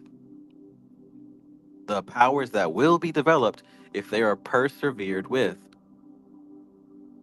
If we intend to take our occult studies seriously and make of them anything more than desultory light reading, we must choose our system and carry it out faithfully until we arrive. If not at its ultimate goal, at any rate, at definite practical results and a permanent enhancement of consciousness. If you're here right now and you're serious about this stuff right here, you need to be studying Kabbalah until when? Until you arrive at the ultimate goal, which is getting up out of here. Or if not there, at least you keep practicing the stuff until you start to see definite practical results. What's practical mean? Like useful and appropriate, right? You need to be seeing results that are helping your bank account. You need to be seeing results that are helping your love life. You need to be seeing results that are helping your physical and mental and emotional health. You should be seeing results that are affecting your job or your place of business. You should see results that affect your home, the people around you, right? Keep working this stuff until you see definite practical results. And on top of that, and permanent enhancement of consciousness. This should affect your mind so much that you cannot see the world the same. You shouldn't be able to put this information down and go back to the same life. Mad because Mike Tyson lost the fight, crying because Donald Trump became the president. You should not be that same basic human being after studying this stuff, right? Is that clear?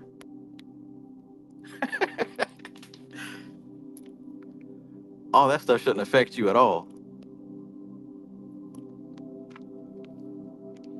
After this has been achieved, we may, not without advantage. Experiment with the methods that have been developed upon other paths and build up an eclectic technique and philosophy therefrom.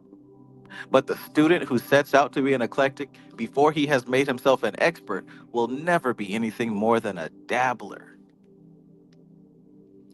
So what'd she say? She said, follow one path until you master it, until you become really good at it. Then you go to the next path and add something different. But if you start out just trying to mix and match, do a little bit of this, a little bit of that, yeah, you might be able to sell some tarot readings or something like that.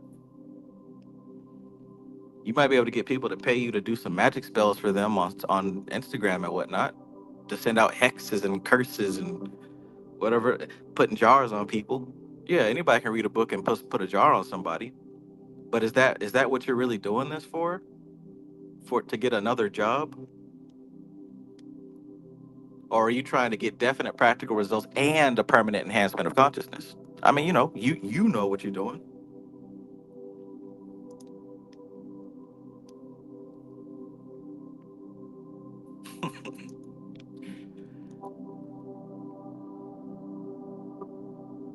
Two, whoever has any. So before we move on, look, it don't have to be Kabbalah, right? Maybe this Kabbalah thing is your branching out. Whatever is your focus, is your central study, stick with that thing, and get as intimate and as deep with it as you can, right? If you're a Goetia person, if you a voodoo person, whatever you are, make sure that you're getting the most out of your practice. Don't let this be the end of your bouncing to and fro. Get a foundation. All right, number two. Whoever has any practical experience of the different methods of spiritual development knows that the method must fit the temperament and that it must also be adapted to the grade of development of the student, right? So it's got to fit your temperament and it must be adapted to your specific level. Westerners, especially such as prefer the occult to the mystic path, often come seeking initiation at a stage of spiritual development which an Eastern guru would consider exceedingly immature. Not just immature, but exceedingly immature. Any method that is to be available for the West must have in its lower grades a technique which can be used as a stepping stone by these undeveloped students. To ask them to rise immediately to metaphysical heights is useless in the case of the great majority and prevents a start from being made. So we need to make this thing realistic, practical, down to earth, right? Trev, how do I master astral projection? Well, have you mastered meditating? Can you sit still without fidgeting and thinking about sex?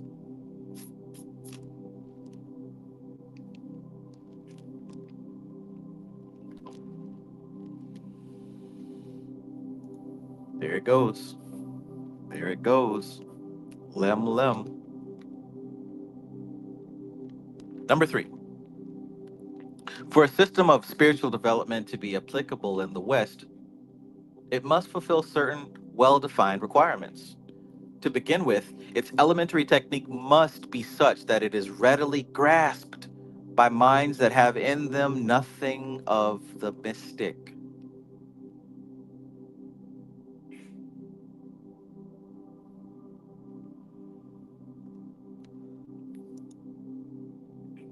Wait, we aren't supposed to think about sex? I mean, I can quit whenever I want to. It's more about the baseline, right? What's the baseline?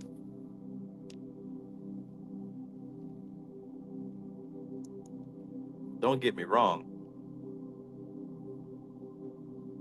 Everything is true and nothing is permitted. Or nothing is true and everything is permitted.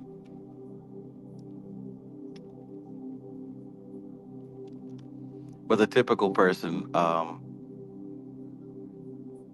probably has a bit of difficulty shutting those thoughts off if they're not desired at the time.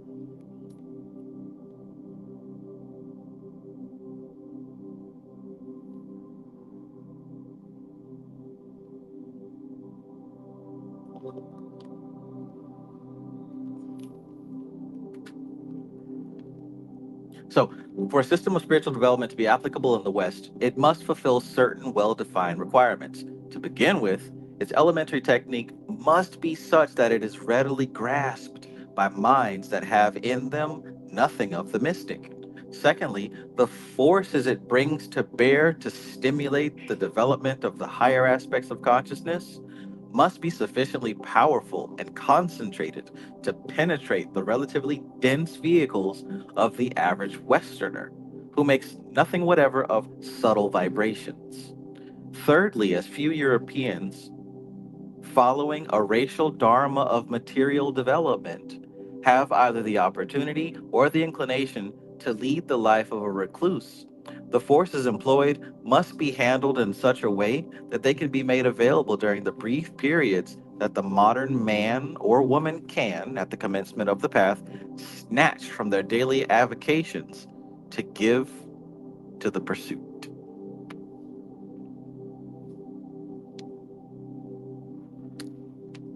Let me read that one again. So, number one, she said, it's got to be elementary, basic, and simple enough that even somebody not involved with the mystic can understand it. Number two, the forces that are coming through that stimulate the development of the higher aspects of consciousness, they've got to be powerful enough to penetrate the dense vehicle of the average Westerner, as you and me. Third, as few Europeans following a racial dharma of material development have either the opportunity or the inclination, right? So that they hardly have the opportunity or even the desire to lead the life of a recluse. The forces employed must be handled in such a way that they can be made available during the brief periods that the modern man or woman can, at the commencement of the path, snatch from their daily avocations to give to the pursuit. In other words, you've got to have the time to be alone to receive these forces and work with them. Hell, you got to have the desire when you have the alone. Because look, when you got that day off and that alone time, what do you want to do? Probably want to sleep, take a nap, or go watch the sports ball game or the musical concert, which is fine. But what she's saying again, like with the Western lifestyle, we're usually so busy and so full of things to do. I wrote down here, revelation is here, but no one has the time to practice. They must, that is to say, be handled by a technique which enables them to be readily concentrated and equally readily dispersed, right? So you need a technique where you can readily condense this energy and concentrate it, and then readily disperse it and get rid of it. If you take my elemental magic class, I've got a perfect technique just for this. Because it is not possible to maintain these high psychic tensions while living the hard driving life of the citizen of a European city. Experience proves with unfailing regularity that the methods of psychic development, which are effectual and satisfactory for the recluse, produce neurotic conditions and breakdowns in the person who pursues them while compelled to endure the strain of modern life.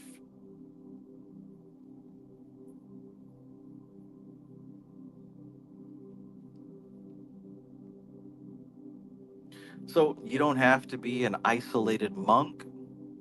However, an isolated monk has free reign and free roam to receive the energy and work with it on his own terms.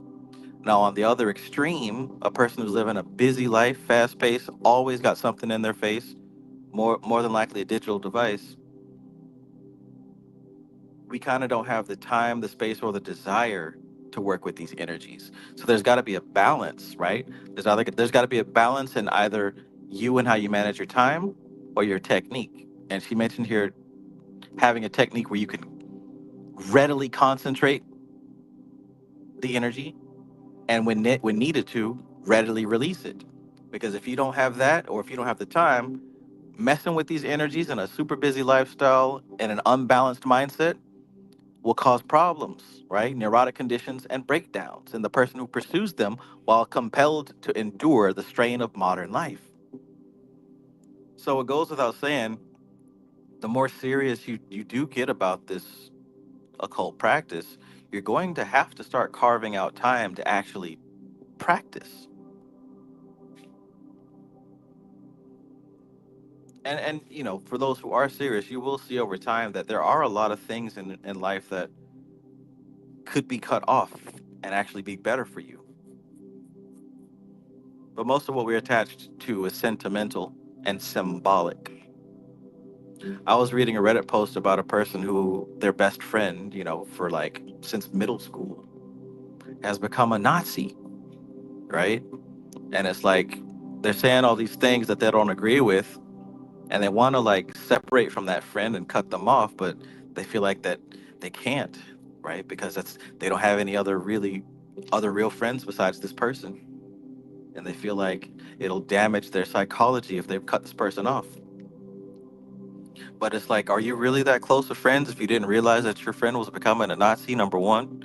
Number two, what do you think about the psychological damage of continuing to be friends with someone like that? You're already saying that you disagree and it hurts your feelings, some of the things that they say. But that's how we are. We continue to hold on to things and cling to things because they're familiar and they're comfortable. But I'm willing to wager that each one of us have things in our life. Fuck it, all of us have things in our life, guaranteed, that could be taking up space, that could be used for something better, something more spiritually inclined.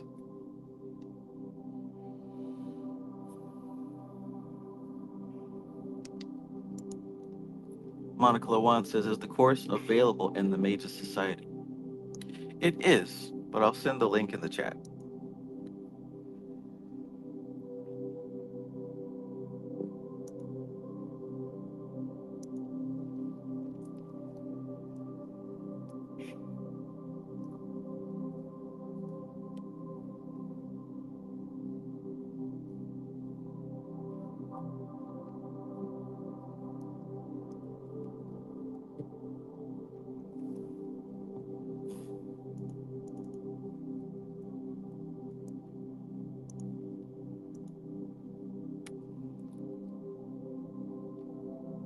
The class link I have posted in the chat. Ba-ba-dum-bum-bum-bum-bum.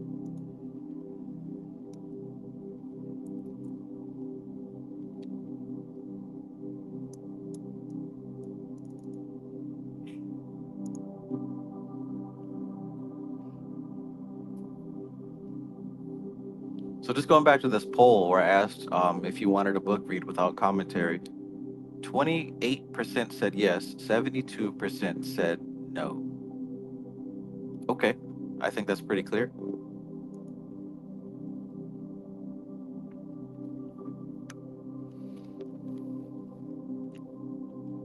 4, so much the worse for modern life.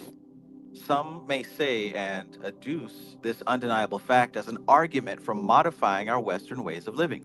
Far be it from me to maintain that our civilization is perfect, or that wisdom originated and will die with us.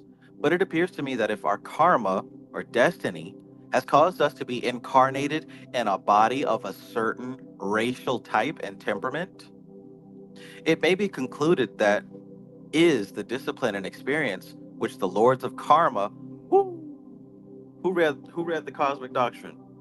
Because see, I certainly didn't catch this last time. Who remembers those lords in the cosmic doctrine? Marble Fakir, peace and greetings. Peace, peace. Framestar Films, peace, peace.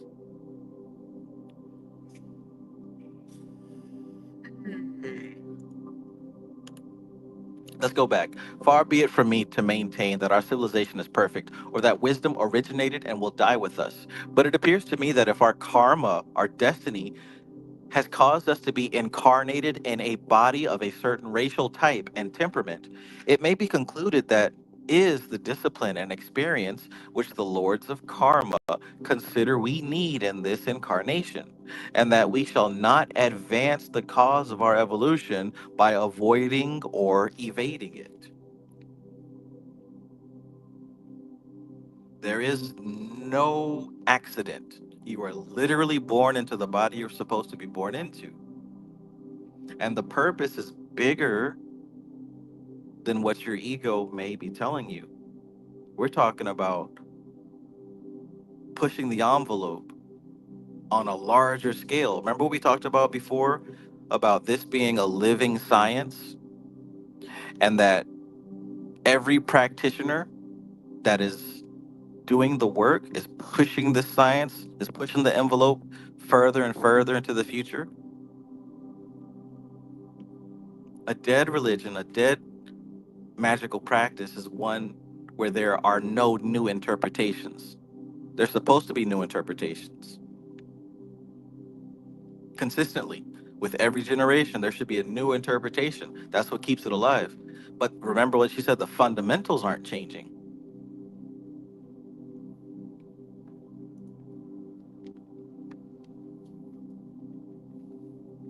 I have seen so many attempts at spiritual development that were simply evasions of life's problems, right?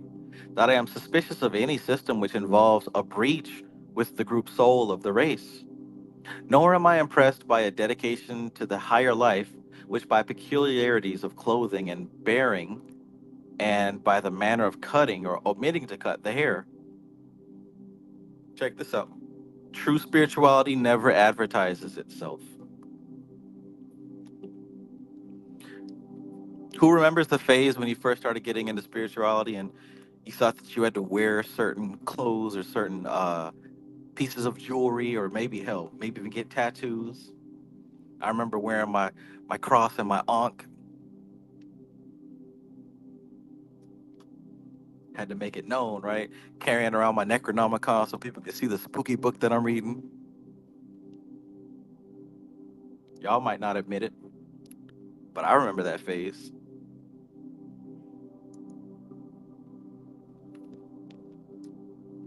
Hell, somebody might still be there. Nor am I impressed by a dedication to the higher life, which by peculiarities of clothing and bearing, and by the manner of cutting or omitting to cut the hair. True spirituality never advertises itself.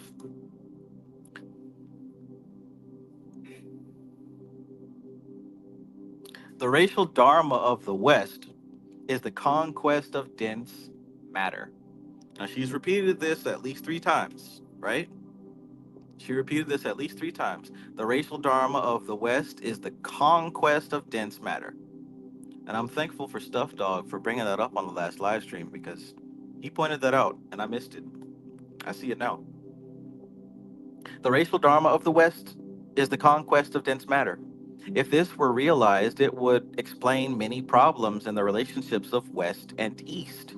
In order that we may conquer dense matter and develop the concrete mind, we are endowed by our racial heritage with a particular type of physical body and nervous system, just as other races, such as the Mongolian and the Negro, are endowed with other types. Now, as she says this, it makes me wonder, though,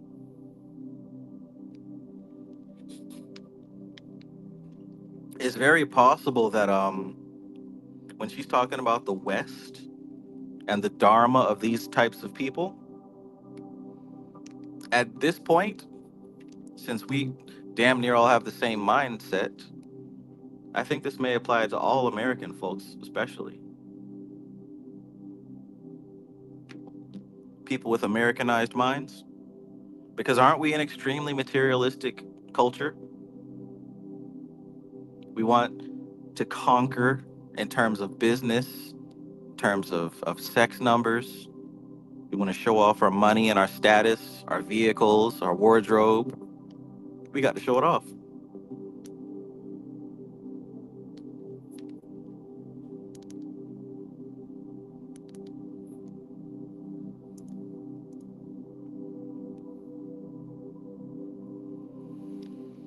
Oh, goodness. Not the whole wardrobe.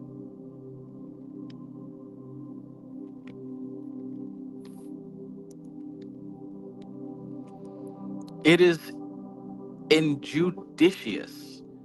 Injudicious. I need somebody to look that up. I have an idea of what that means, but I think it's time to look up injudicious. It is injudicious to apply to one type of psychosocial makeup the developing methods adapted to another.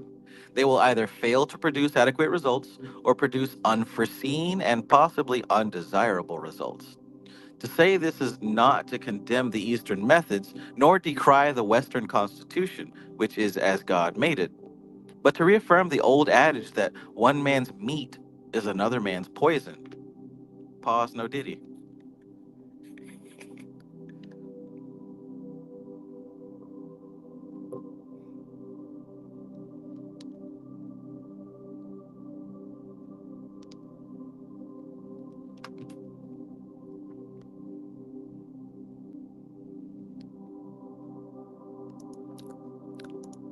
Thank you, Sunshine Chick. Showing very poor judgment, unwise, that's injudicious. So let's read that again. It is showing very poor judgment and unwise to apply to one type of psychosocial makeup the developing methods adapted to another. What she's really trying to drive home here is the East and pure yoga and all the stuff that they're doing over there. It is designed for that race of people with that particular heritage and background who come from a specific springboard, right?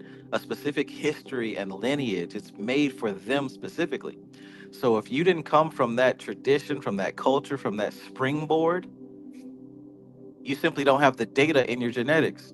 So if you try to use their methods and expect to get the same results, it's not going to happen simply because it's a shoe that isn't made for your foot. It's a shirt that ain't made for your back. It's a hairstyle that don't fit the shape of your face.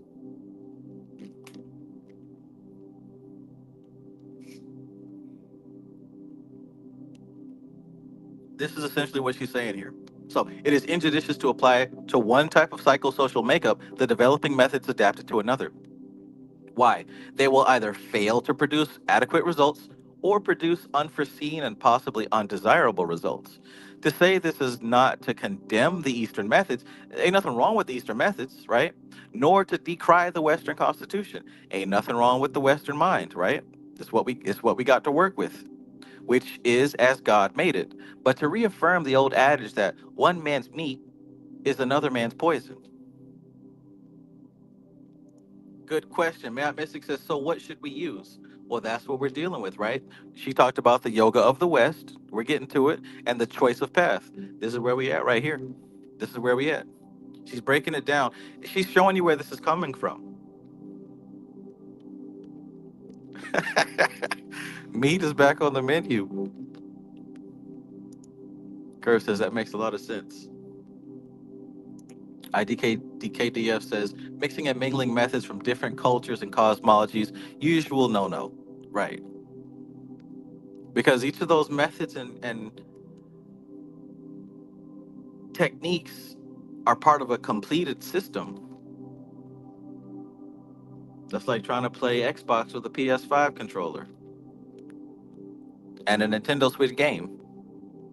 Yeah, the fundamentals might seem to be the same, but the systems are different.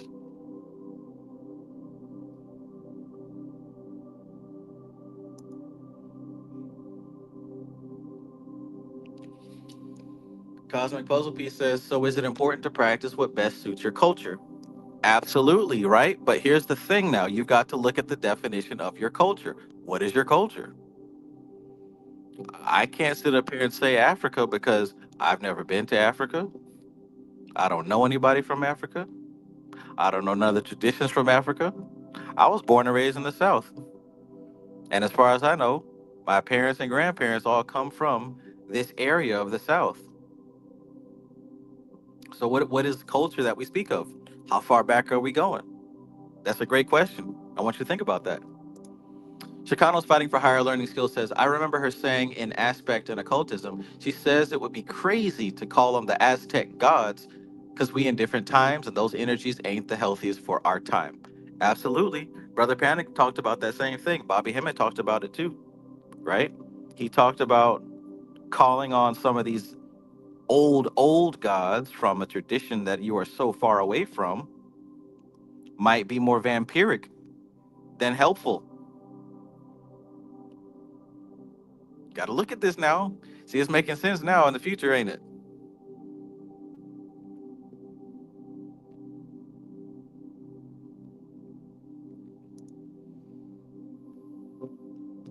He says, I also remember my ex sister wife and I would hide eating fish and drinking wine from our man. The past is hilarious. Oh man. It shouldn't have to be to that point. It should not have to be at that point. Eggs Blackley. What if you have Hindu and Jamaican heritage? Have you looked into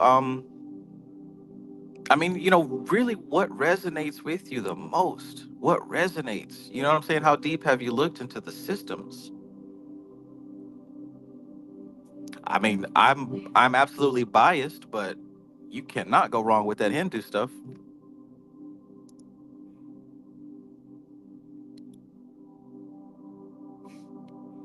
Let's keep going. Fat Tony says Chicagoland magic. Hey, it exists. Circle of Mystics. Peace, my brother. Oh yeah. Saturday night, studying the occult with my most favorite people ever. Phenomenal book choice, brother Travis Magus. In here. Welcome, welcome. Welcome, welcome.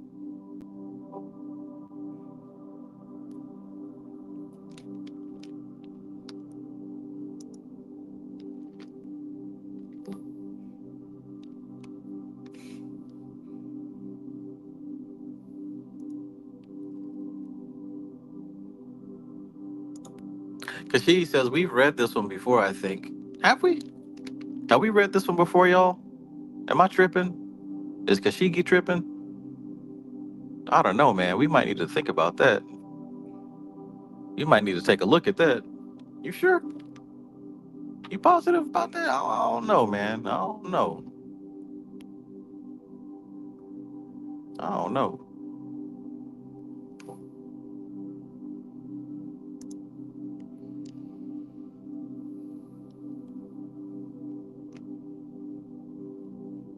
I don't know. Is this the first time, the second time, the third time, the fourth time? Which time is this now?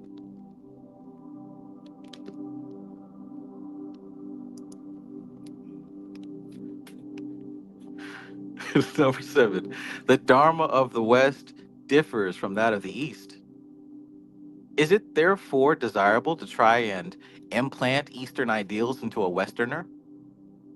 Withdrawal from the Earth plane is not his line of progress. Ooh, what was it? Withdrawal from the Earth plane, right? I ain't never coming back here again. When I die, I don't want to come back. Withdrawal from the Earth plane is not his line of progress.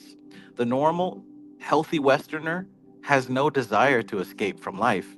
His urge is to conquer it and reduce it to order and harmony. It is only the pathological types who long to cease upon the midnight with no pain, to be free from the wheel of birth and death. The normal Western temperament demands life, more life. You see what she's saying? Can we hear it?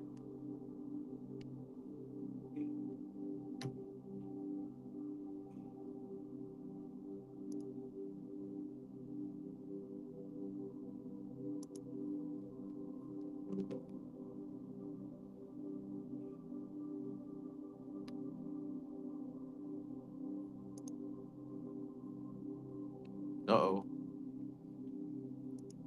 Many layers to this book, like lasagna.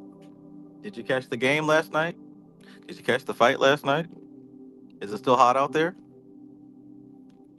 Do you like ice cream sundaes? Give me that. All right. You should try the lasagna. It's my favorite.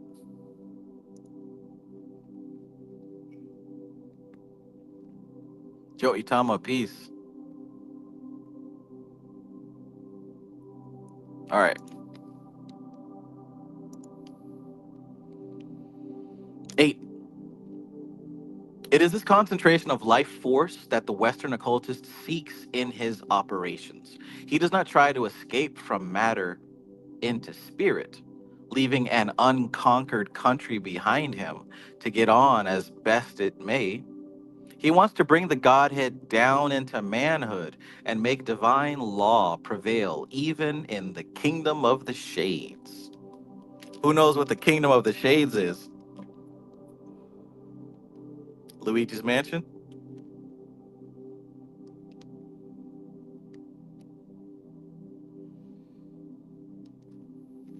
I mean, doesn't that sound like some left hand path?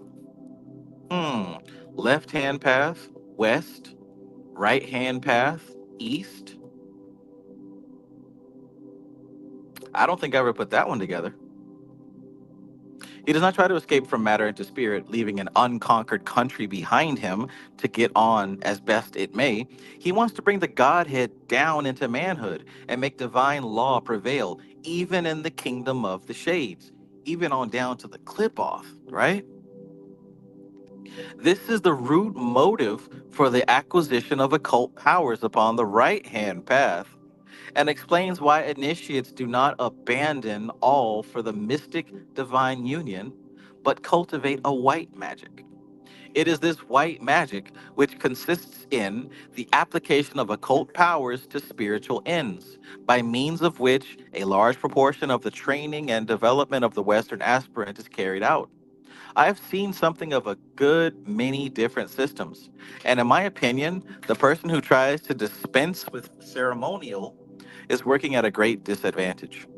Development by meditation alone is a slow process in the West because of the mind stuff, the cheetah, upon which it has to work. And the mental atmosphere in which the work has to be done are very resistant. Hell, your life here in America is resistant to doing some real deal occult work. Interesting. The only purely meditative school of Western yoga is that of the Quakers, and I think that they would agree that their path is for the few. The Catholic Church combines mantra yoga with its bhakti yoga. So we talked about bhakti yoga, devotion, right? Does anybody know what mantra yoga is? What's mantra yoga about? If bhakti is about devotion, what is mantra yoga about? Yoga, yoga, yoga, yoga, yoga. Yoga fire. Yoga flame.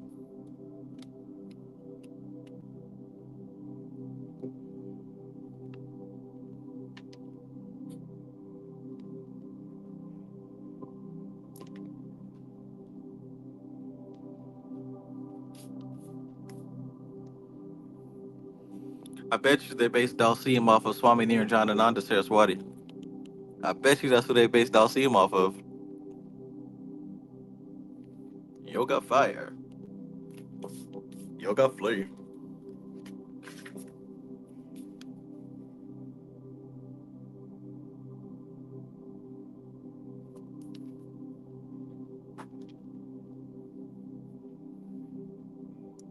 There you go.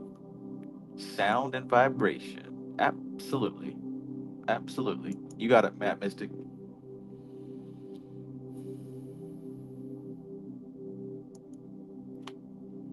10. It is by means of formula that the occultist selects and concentrates the forces he wishes to work with. Look at what we do. Isn't that a difference from just dealing with what life hands you? Oh, well, this is what I got to deal with. I have to deal with, right? There's that. But there's another option. It is by means of formula that the occultist selects and concentrates the forces he wishes to work with. That is what magic is, and that's what we do. That's what we do. You've got a specific outcome that you want in life. So you find the appropriate corresponding energy, the corresponding forces. You select it, you concentrate it, so you can work with it. That's what we're doing here. We're not just dealing with the lemons that life gives us. I don't want lemonade. I want pineapple mango with white peach in it. So I'm gonna concentrate on that peach. These formula are based upon the Kabbalistic tree of life. And whatever system he may be working, whether he be assuming the god forms of Egypt or evoking the inspiration of Bacchus with chant and dance, he has the diagram of the tree at the back of his mind. It is in the symbolism of the tree that the Western initiates are drilled, and it supplies the essential ground plan of classification to which all other systems can be related. Boom. The tree of life is a springboard, man. I'm gonna keep using that word. That's the word of the study. Springboard.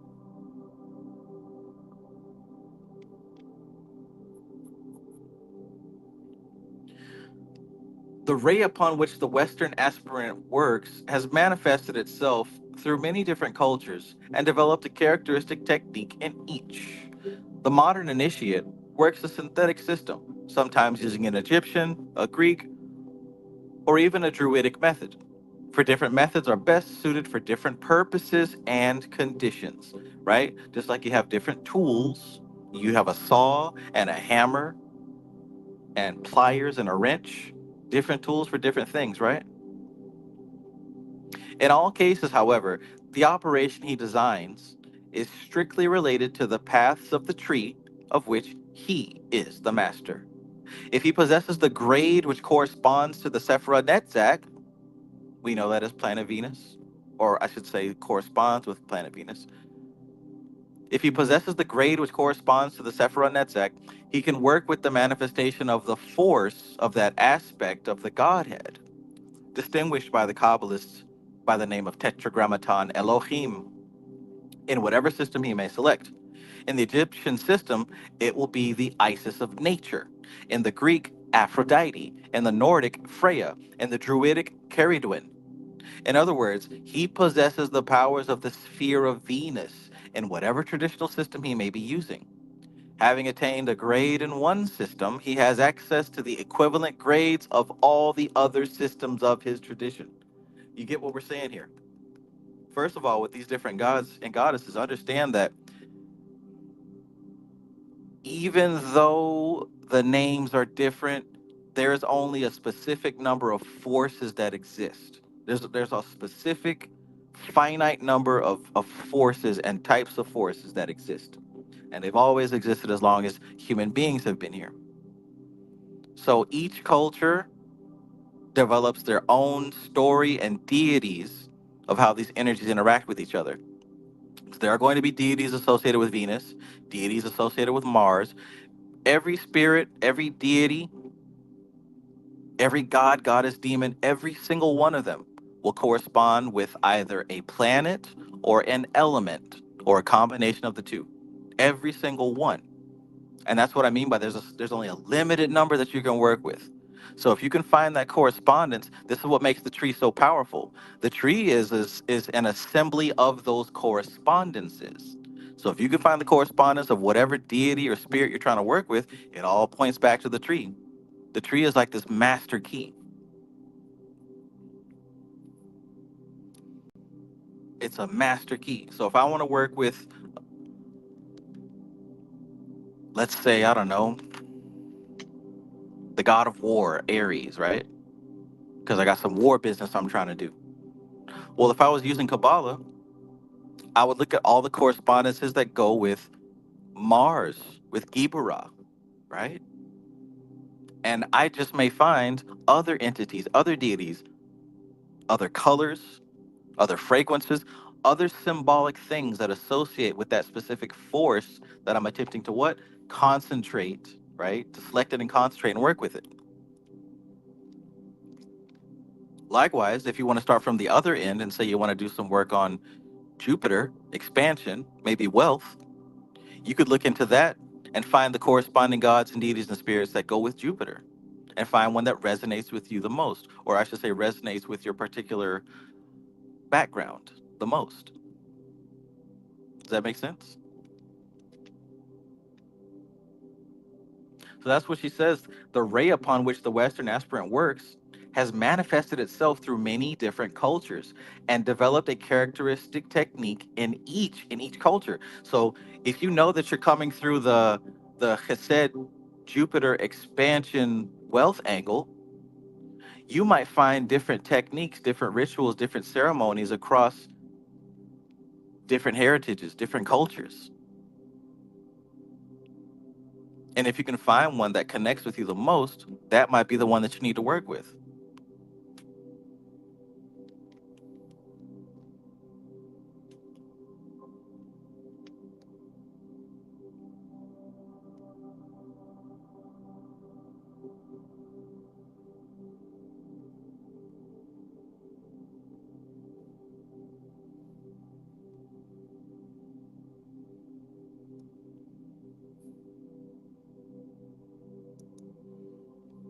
And you will concentrate on that God in meditation and call its name.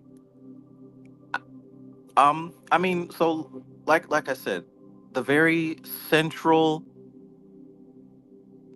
modus operandi of meditation is becoming one with the object or subject that you're focused on. So if my focus was on a specific god, Aphrodite, goddess Aphrodite, when it comes to the meditation aspect, I'm going to connect with her by focusing on her until I become her, until she becomes me. You're going to focus on your object or your subject and become until you become one with it. And at that point, there's information that's available. If you can stay in that trance, if you can stay in that zone, in that state, information becomes available. It comes through the subconscious mind first. Symbols will appear, visuals will appear, words will appear. Sometimes it may pop up in a dream the following night. Sometimes you might start seeing signs as you're driving up the street going to work. Sometimes somebody might mention something casually that corresponds with what you were working with, but it will make itself known. Now, there are specific rituals and ceremonies you can do for sure,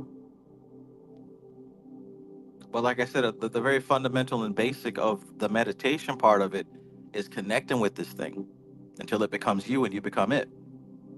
Because just like what we're talking about here, it's not about the god or the goddess, they're just a symbol. I said that every god, every goddess, every spirit can be boiled down to and distilled down to planetary and or elemental influences. So if you can just get to the fundamentals, what planets you're working with, what elements you're working with, it'll start becoming more clear what you need to do. Especially if you've built your library of correspondences. Like I always say, you've got to build your library of correspondences. Now you see why. Because if you're focused on this specific spirit, you're focused on a specific planet or element, now you know the things that correspond with that planet or element. And it becomes very accessible, very practical. Now you know what you're doing as opposed to kind of just guessing.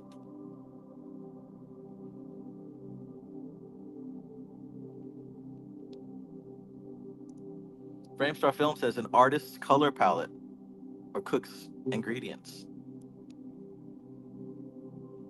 Right, right.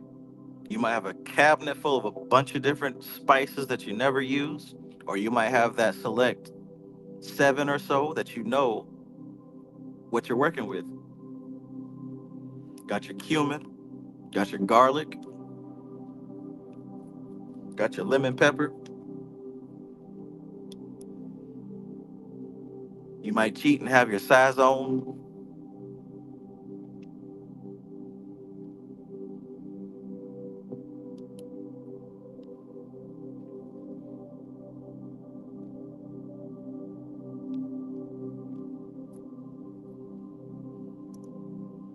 Richard Cool Breath. Before you ask another question, I want you to define the word magic. What does the word magic mean? What is this that you're asking about? What is magic? What's that mean? Define that before you ask another question.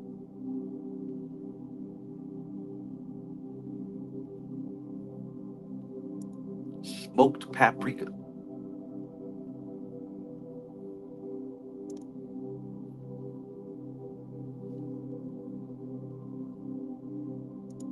Boom. I really do have every spice needed for any recipe, but I use 10 often. Right, right. If you cook your own food, you know what I'm talking about. You know what I'm talking about. May I Mystic says, can you do this with just your higher self instead of other entities? You can do this with anything. You could do this with this book. I wonder what the planetary elemental correspondence is with this book. I want you to start to dissolve your boundaries of these words, right? Just like I asked Homeboy, what does magic mean? I'm I'm I'm assuming that the types of question he's asking is coming from his specific definition of magic. So we need to flesh that out and start there. Same thing with what you're asking here. Um, you could do this with a spirit. You could do this with your higher self, which is your spirit, right? You could do this with a book, with food, with a commercial on TV. Like anything that is perceptible to the five senses is a symbol, is a sigil. Anything that has recurring patterns is a spirit. And any spirit can be boiled down to planetary and or elemental influences. So if you can just boil it down, you can work with anything, literally anything.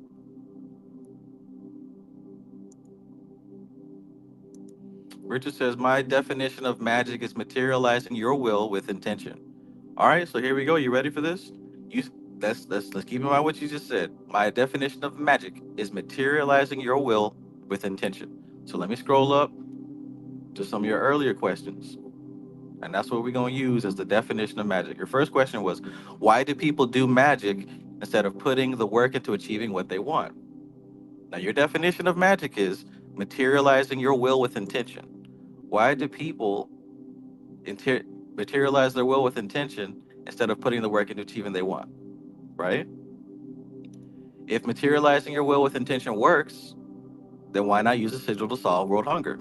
Right? See, I'm asking you your questions back with your definition, and that should give you clarity on these answers. Right? We can go through scroll through all the questions, but we don't have to because I think you get my point.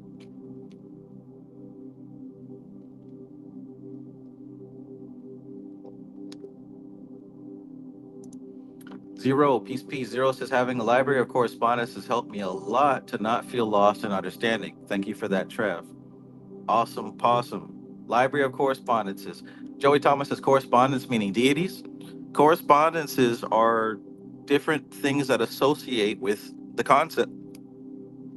So if I were to say rap music and hip hop, what kind of correspondences could you think of? You start thinking of maybe clothing style. You start thinking of specific artists, maybe the way certain beats sound. You start thinking with maybe locations, right? You might think of New York or California or whatever. If I were to say football, what correspondences pop up in your head for that? Right? You might think of different teams. You might think of your experience in high school. Maybe your kids played football. You see what I'm saying? If I mention a certain concept, what are the things that come up to mind? Now, most people have a very superficial library of correspondences that are filled with what other people have given them intentionally. An occultist has a very refined library of correspondences. If I were to say the word elephant, an occultist is going to think about Ganesh. And when you think about Ganesh, you're going to think about having mastery over the earth plane. You're going to think about being the opener of the way, right? Someone to connect you with the higher spirits. You're going to think about a master of the five elements, meaning that you can manipulate the physical plane directly or indirectly. If I mention a spider, what comes to mind? This is what I mean by library of correspondences. You got to categorize the objects and subjects in your life so that they are attached to higher principles. And this is how God can speak to you because you're not giving him a language to speak with, to speak through. Let me know if that makes sense.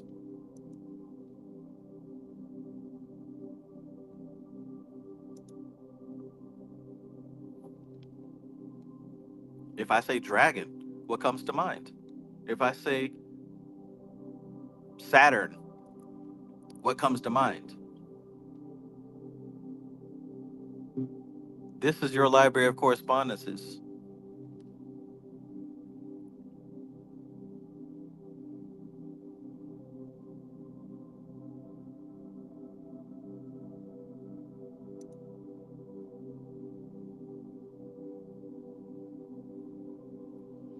You can think of your library of correspondences as a cosmic keyboard.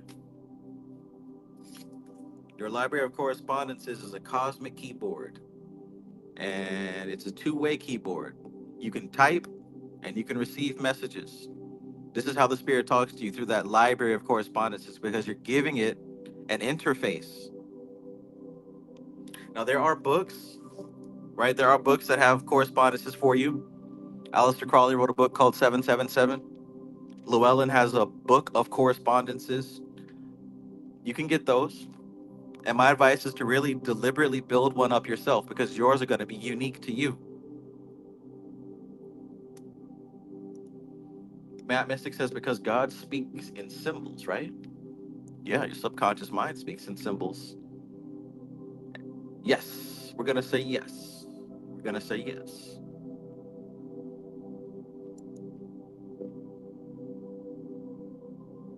Library of correspondence equals your personal line of thinking towards achieving your intention.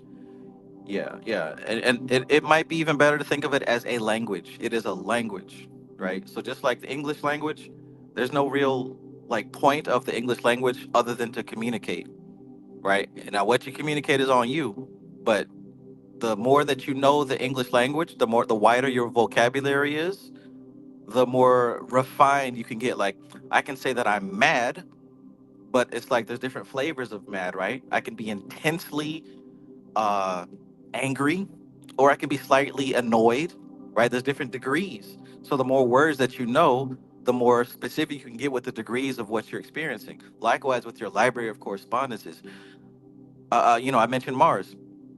We can be hellfire slicing off heads. Everybody has to die Mars, or we can be PMS period blood Mars, which there's a similarity there, but there's a distinct difference. Yet they both relate to Mars.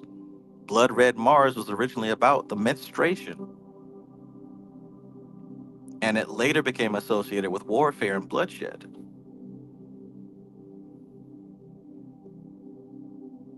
But yeah, I think that you all get what I'm saying. 11.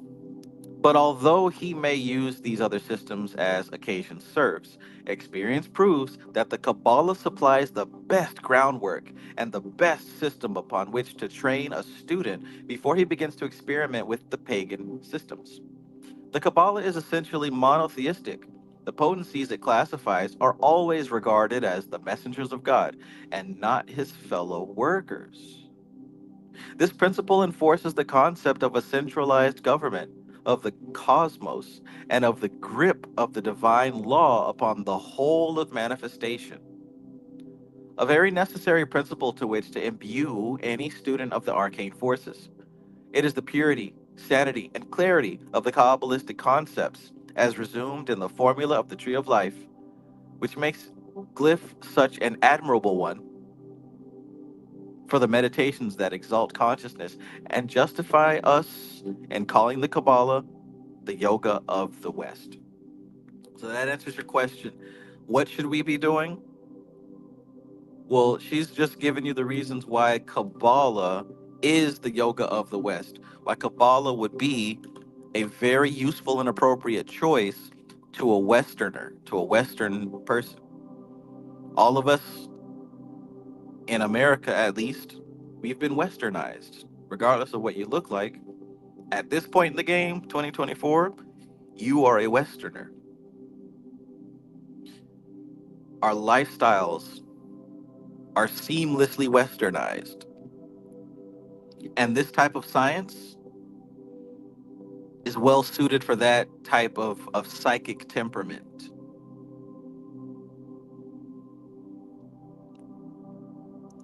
Mad Mystic says, so you will create your own with your own meaning. Absolutely, right? Absolutely, because If I had a dream of a dog and you had a dream of a dog, and you asked me what does it mean to have a dream of a dog, I couldn't tell you in all fairness, right? I could tell you what my symbol of dog means. But what if I was terrorized and chased by dogs at 5 years old and I hated them and feared them? I'm going to tell you that that dream is a bad sign. What if you grew up with dogs and they were so loving and wonderful and your best friends and you have very fond memories of dogs? That symbol is going to speak something different to you. Now, of course, that's on the superficial level, but there's also a deep level of what dog means. Check this out. We just described what a personal level up here on the personal superficial top side level. A dog to one might mean danger and fear. To another, it might mean comfort, peace, and best friend. But if we were to go deeper, we can see the relationship between dog and the human race. They say man's best friend. Dogs have evolved right alongside us. Dogs have become very intelligent because of their experience with us. Dogs have been partnered up with mankind for thousands of years. So, on a deeper level, if you want to talk about dream interpretation and symbol interpretation, also keep in mind that there's that deeper level of how that symbol affects the race, the human race, and then there's a superficial level of how that symbol relates to you specifically.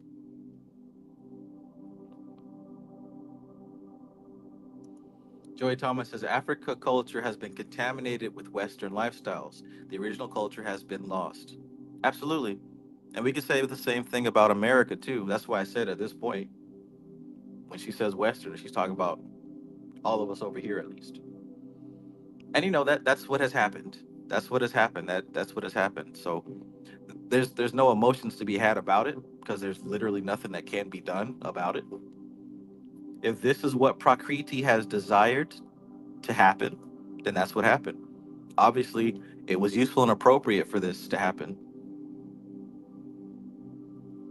But the important question is now, what do we do with it? What do we do with where we are right now?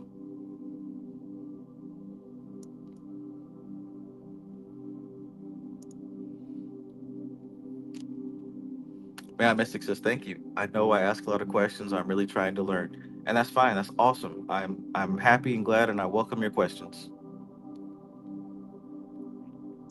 Chicano's fighting for higher learning and skills says, go to your music playlist. That's your correspondence you already built. Mood amplifiers, I guess. Absolutely. Absolutely.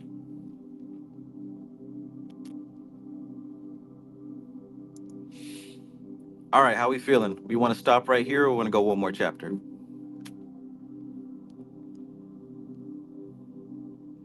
It's been a little minute since we've done this. It's up to y'all. We are 2 hours and 40 minutes in. We can wrap it up here or we can keep it going. I'll have to redo all my thumbnails. But I guess that's a me problem, right?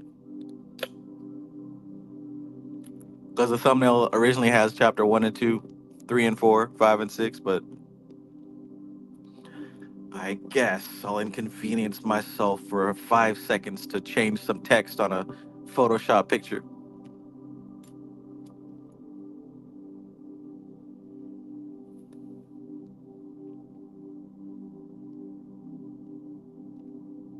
All right, let's go. Let's keep doing it. Chapter 3, the method of Kabbalah. So, what did we learn so far, man? What did we learn so far? So far, we've learned that. Where are we at on chapter 1? What did we get from chapter 1? Talked about the fountainhead of the spiritual practice and how it comes from the East, of course. And the East was designed. The Eastern practices were designed with a certain type of person in mind. Now we have Western people, and our lifestyles are drastically different. Our backgrounds are drastically different. So we need something that's going to fit us and suit us for the type of lifestyle that we live.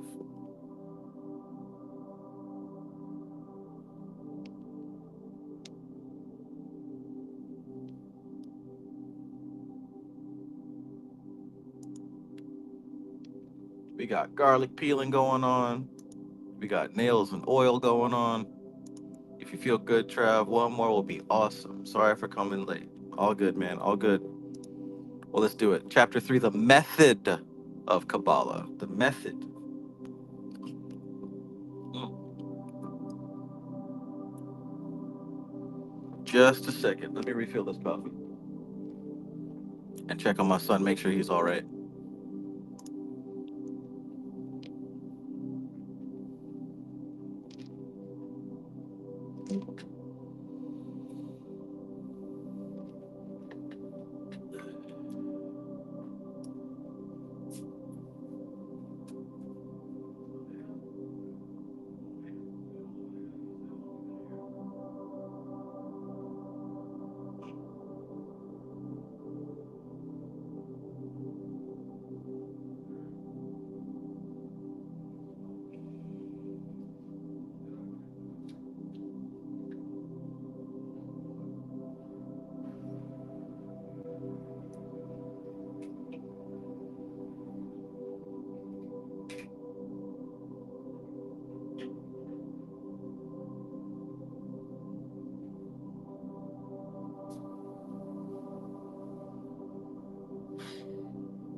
Young man, get that bowl, wash it out in the sink.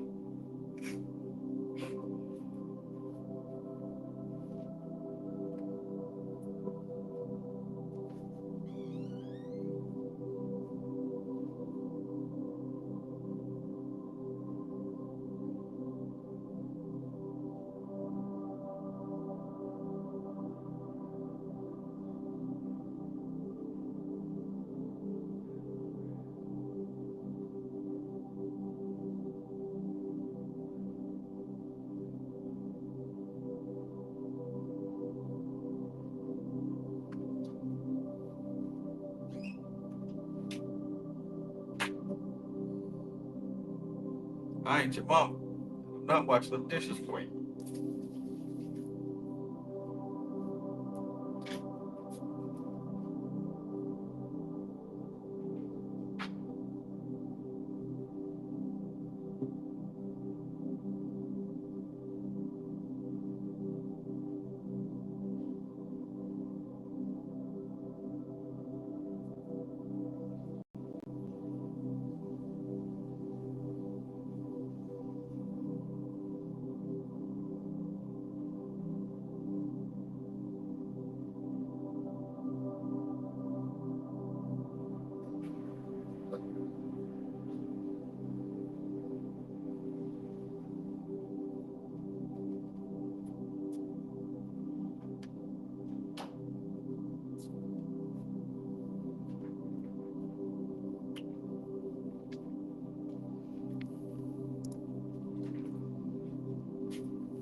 Chapter 2, verse 6. What's that?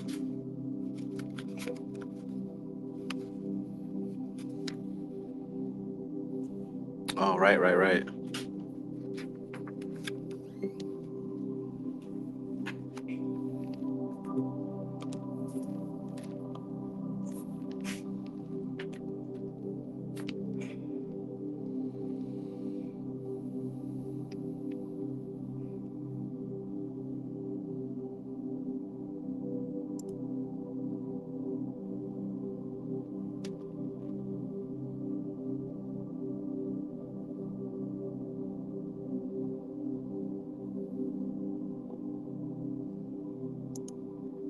All right, here we are back with my favorite people, reading my favorite book, Mystical Qabalah, Chapter 3, The Method of the Qabalah.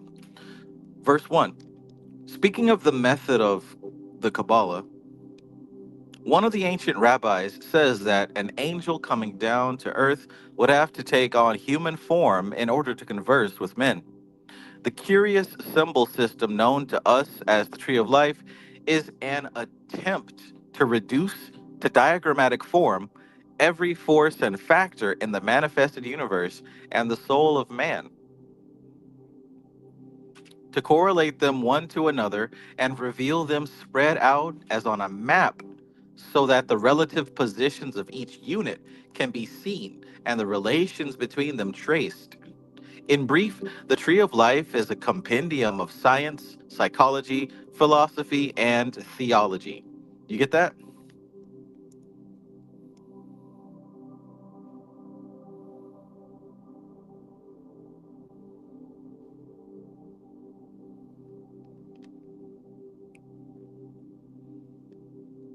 You've heard of a Rosetta Stone, right?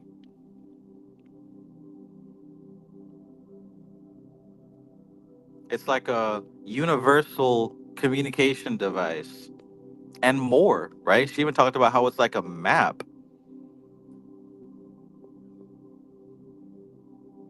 an attempt to reduce to a diagram every force and factor in the manifested universe and the soul of man. That's quite a task, isn't it? To correlate them, right? Library of correspondences, to correlate them one to another and reveal them spread out as on a map so that the relative positions of each unit can be seen and the relations between them traced. Man,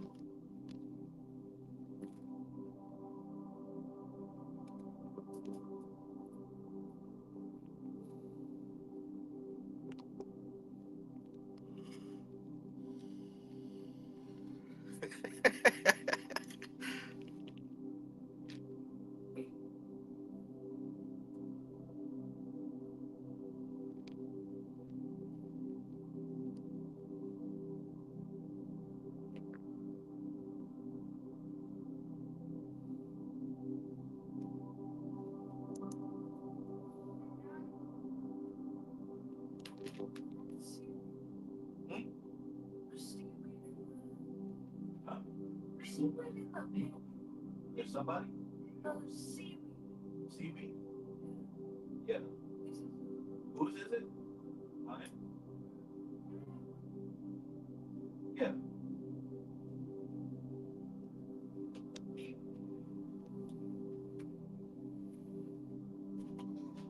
Don't eat it all, please.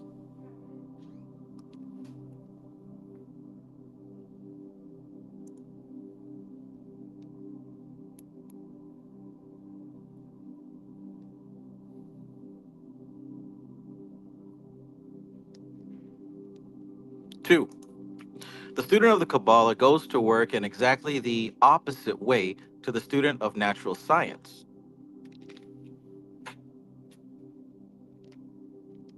The latter builds up synthetic concepts, the former analyzes abstract concepts. It goes without saying, however, that before a concept can be analyzed, it must first be assembled. Some must have thought out the principles that are resumed in the symbol, which is the object of meditation of the Kabbalist. Hmm. Just like a scientist studies objects under a microscope, we as Kabbalists, we study symbols under the microscope of our meditation, of our third eye. Interesting, huh?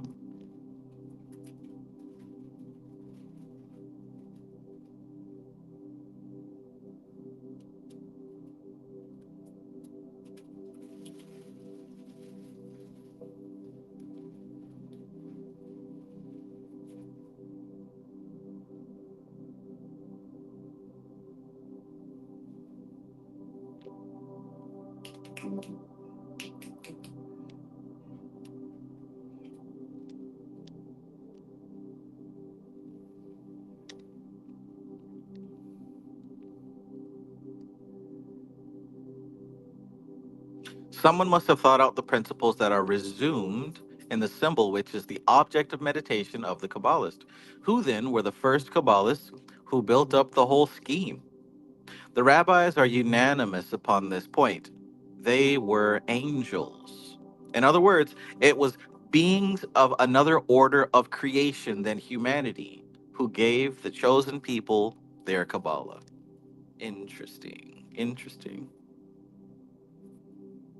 Al Dickey, peace, peace, man. Peace, peace. Al Dickey says Quran says Gabriel took on the form of a man to teach Muhammad. Hmm.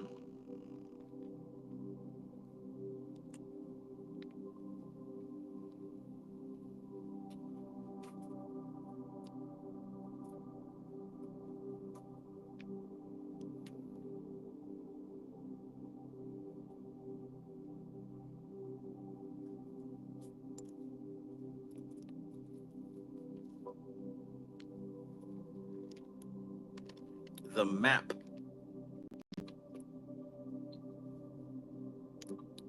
Do you have a map?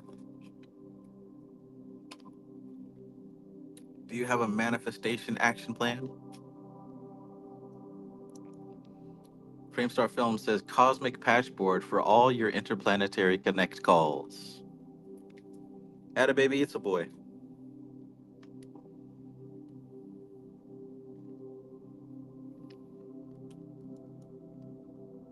3. To the modern mind, this may seem as absurd a statement as the doctrine that babies are found under gooseberry bushes. But if we study the many mystical systems of comparative religion, we find that all the Illuminati are in agreement upon this point.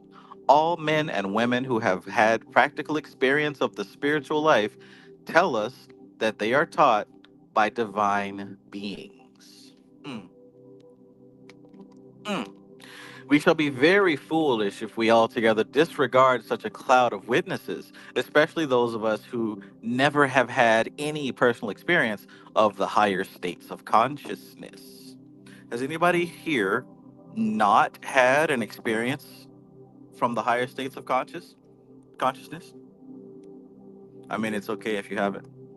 I would expect that most people have not, to be quite honest with you. You don't have to answer that.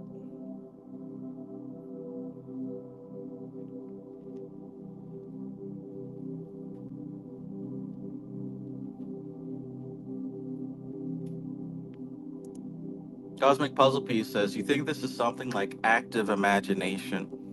Um, I'm gonna be honest with you. I'm gonna say it's something a bit more. One way that I can describe it is like, so I just mentioned about building up your library of correspondences because this is the communication medium, right? Well, who's communicating? What's communicating? We, as evolving, developing, and becoming human people, it's our responsibility to build hmm, the meeting grounds. It's our responsibility to raise ourselves up to be able to have a meeting with these higher aspects. That's our duty.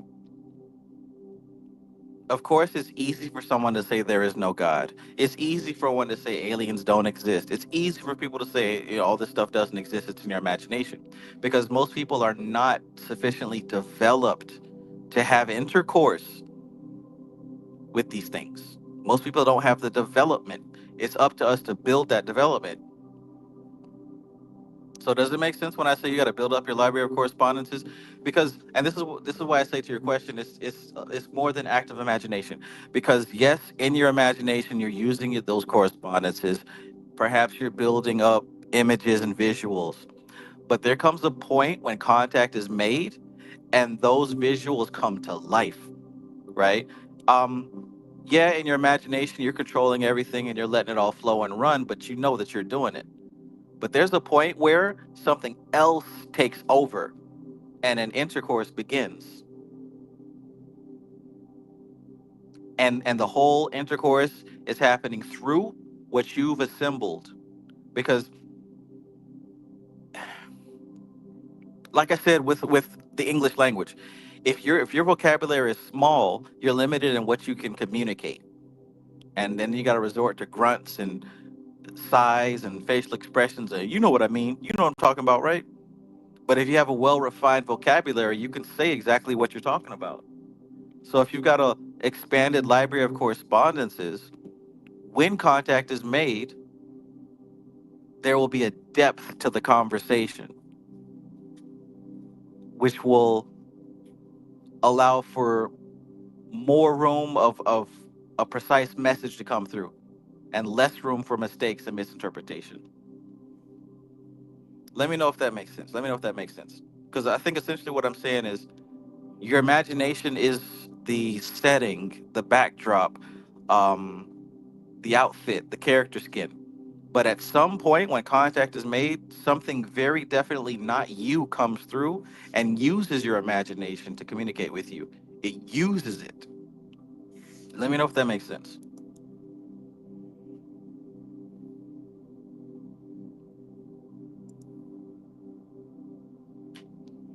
Peace, brother Trav. Always a pleasure. No Diddy. Yeah, man. Gallons of baby oil.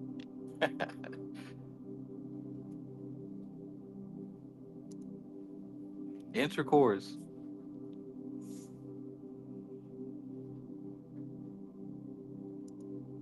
Joy Thomas says shifting dimensions and timelines is not enough. That's why Travis is saying you need that line of communication. Yes. And I'm serious, like it is a communication. But I upgraded to the word intercourse because it's not always words. Sometimes it's other things. But there's a clear exchange. There's an exchange of data that happens.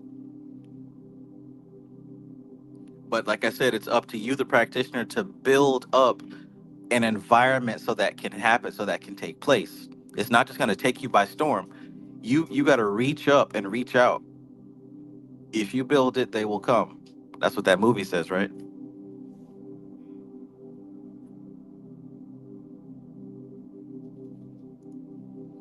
Matt Mystic says, what does it look like when you have confidence and can communicate with higher entities? Do you have a very, very close family member or friend, somebody that you've grown up with literally all your life?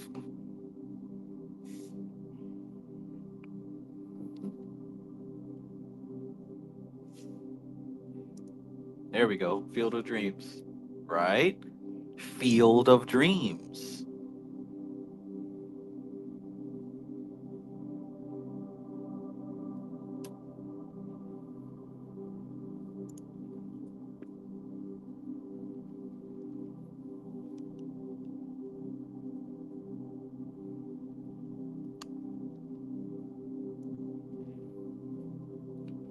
Imagine having a best friend and your communication is psychic.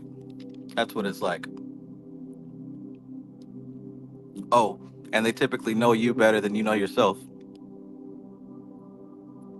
And they remember the past which you've forgotten, all the experiences that you've had with other people, and every little thing that influenced you to become who you are today. I mean, how comfortable would you be communicating with someone who knows everything about you and loves you anyway? The stupid stuff that you judge yourself for and beat yourself up for, that you secretly, look down on yourself for, they see all that and they don't even care. That's what it looks like.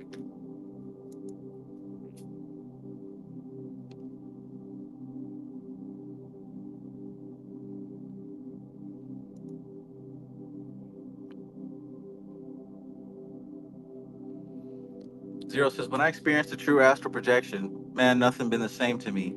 Even with a realization of nothingness in meditation, that astral projection experience makes me in some way more realized. Yes, sir. Once you have an experience like that, it's not a question like, because before we have that experience, we're like, did I? I wonder what, did that really happen? But no, when you really have one, it's not a question. That's why I say something definitely steps in that's not you. You have an experience that is beyond what you've experienced before. It is clear as day.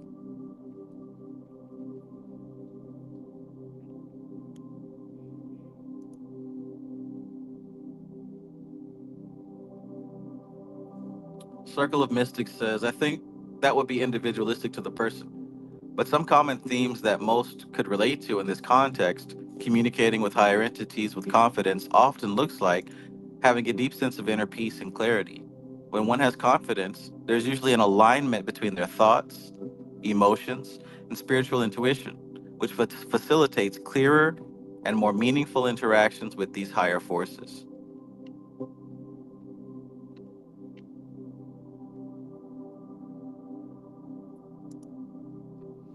Joey Thomas says, what we need is to activate our ancient communication methods. And this is exactly it. This is exactly what I'm describing. This is the ancient communication method. Engaging with higher entities is akin to tuning into a subtler frequency in the vast radio spectrum of the universe. Cosmic Puzzle Piece says, damn, like me and my lady with mental telepathy. Yeah, we can say that.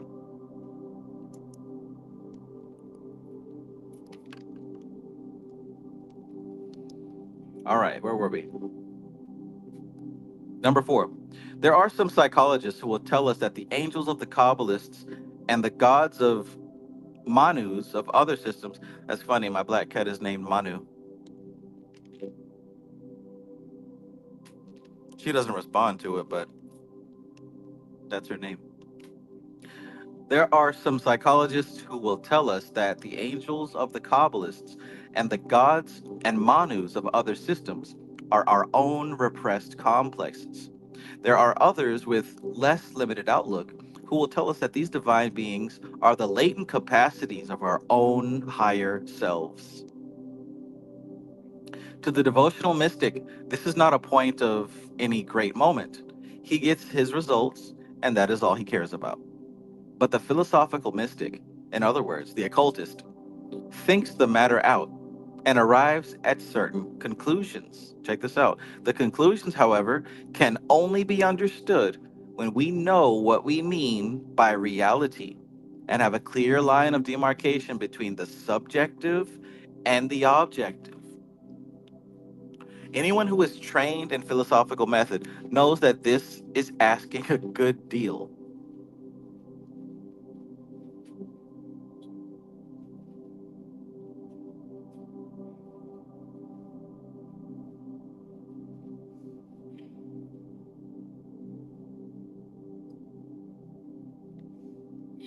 Mm.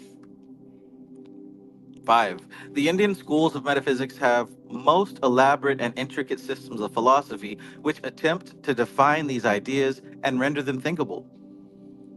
And though generations of seers have given their lives to the task, the concepts still remain so abstract that it is only after a long course of discipline called yoga in the East that the mind is able to apprehend them at all.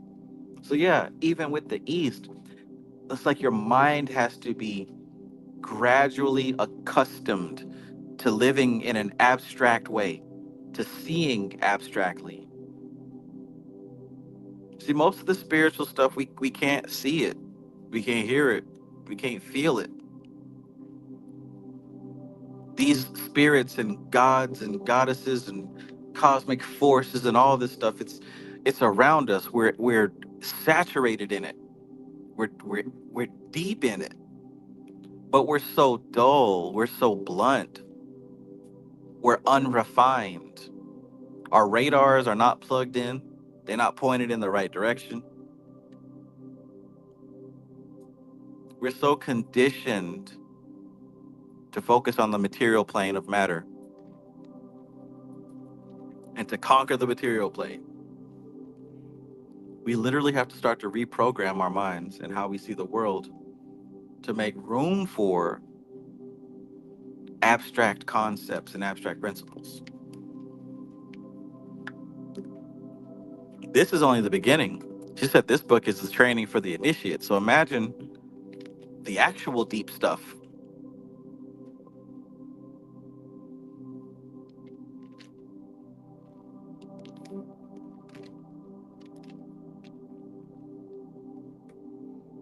The Indian schools of metaphysics have most elaborate and intricate systems of philosophy, which attempt to define these ideas and render them thinkable. I was thinking about this earlier today.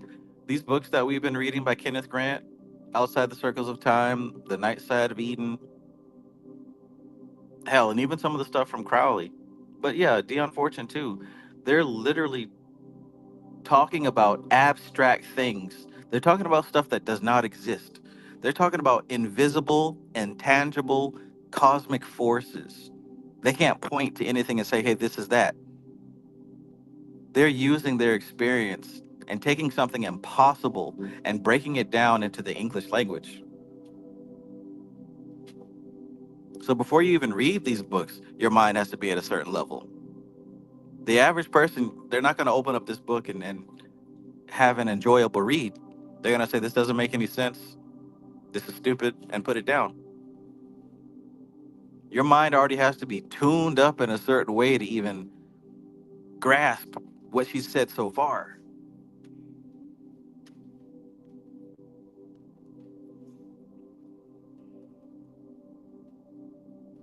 But that's what you're going to start seeing the deeper you go in this. The deeper you go in this spiritual stuff, this philosophy, this Kabbalah, clip off, whatever, there's it's an attempt to explain the impossible, to explain what does not exist, to explain abstract concepts, and to make them make sense and to make them practical in an objective world.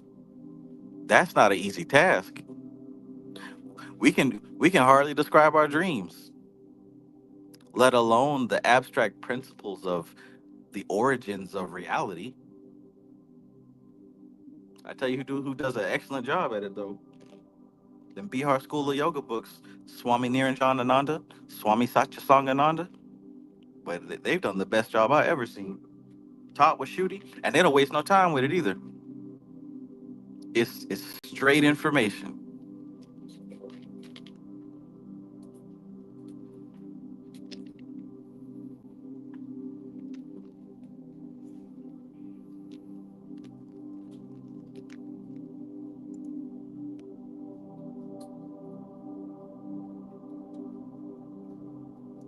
Jay Baldhill says, when you been reading Kenneth Grant? Um, I recently picked it back up. I want to say about a month ago. The cycles have turned, and it's been clip off time again. I've been reading it on the live stream.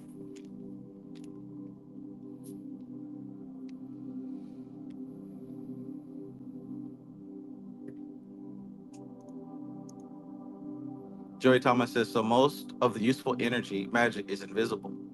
Absolutely, absolutely right. Because by the time we see something, that's only the effect of it. The magic has to happen first. I mean, hell, it's magic that I'm even here doing this right now. Chicano's fighting for higher learning skills says, that's crazy. I was seeing earlier a Hindu music video. I was like, most Westerners, we are built to enjoy ecstatic states, lol. You ever seen these videos? You got to move your hips. Most people ain't moving, right?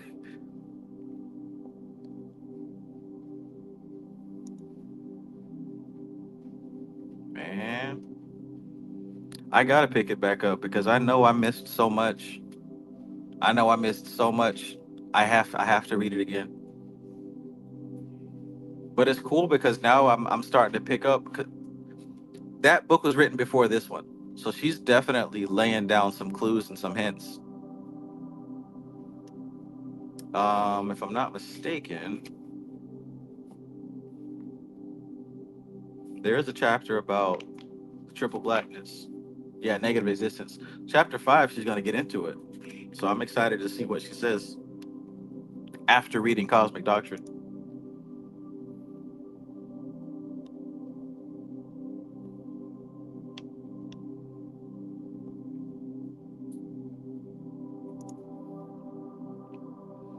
I think all the universes like Marvel, Dragon Ball, etc., are the intent to explain all this through the mind of their respective creators in a way.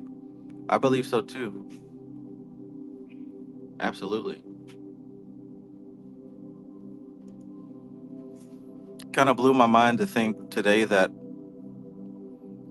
the original Prime Alpha timeline in Dragon Ball was the one where Goku died of a heart disease and the androids destroyed the world. Like that was the original timeline. And then the original timeline was Goku Black killing everybody. That's the original timeline. So like the Dragon Ball that we've been watching has been alternate timelines, not even the original timeline. Trunks had to come to this timeline because in the original timeline, the androids won.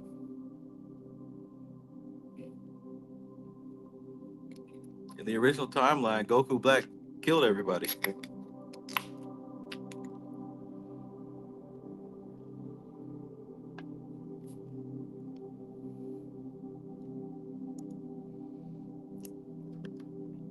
All right, where we at with it now?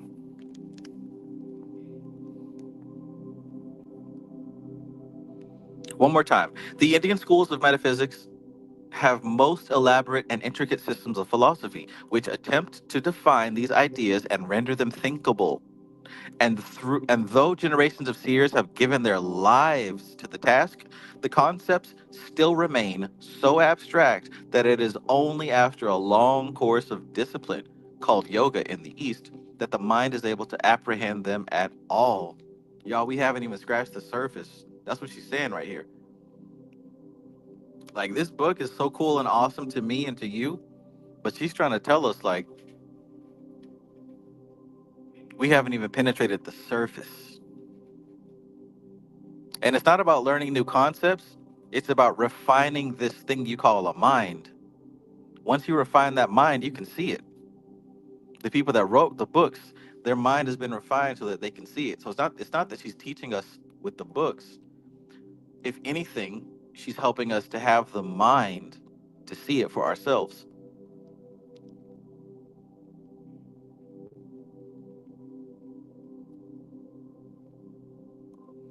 The Kabbalist goes to work in a different way. He does not attempt to make the mind rise up on the wings of metaphysics into a rarefied air of abstract reality. He formulates a concrete symbol that the eye can see and lets it represent the abstract reality that no untrained human mind can grasp. I don't know why I didn't highlight that before. Where is my highlighter? See, I thought I wouldn't need it.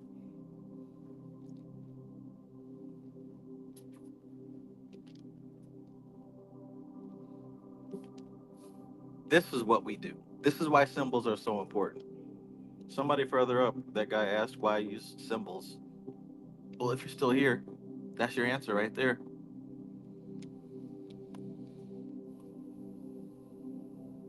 This is why we use symbols. And that's why I said earlier, like everything in your environment should be symbolic. Like everything, your eyes should not land on a symbol that you have a connection to, right? I got these symbols everywhere. Anywhere that my eye can land, I'm either gonna see a unicorn or I'm gonna see hell, a tree of life or some type of Kabbalistic symbol. Everywhere that my eyes land is going to be on a symbol that has a connection and a correspondence to something.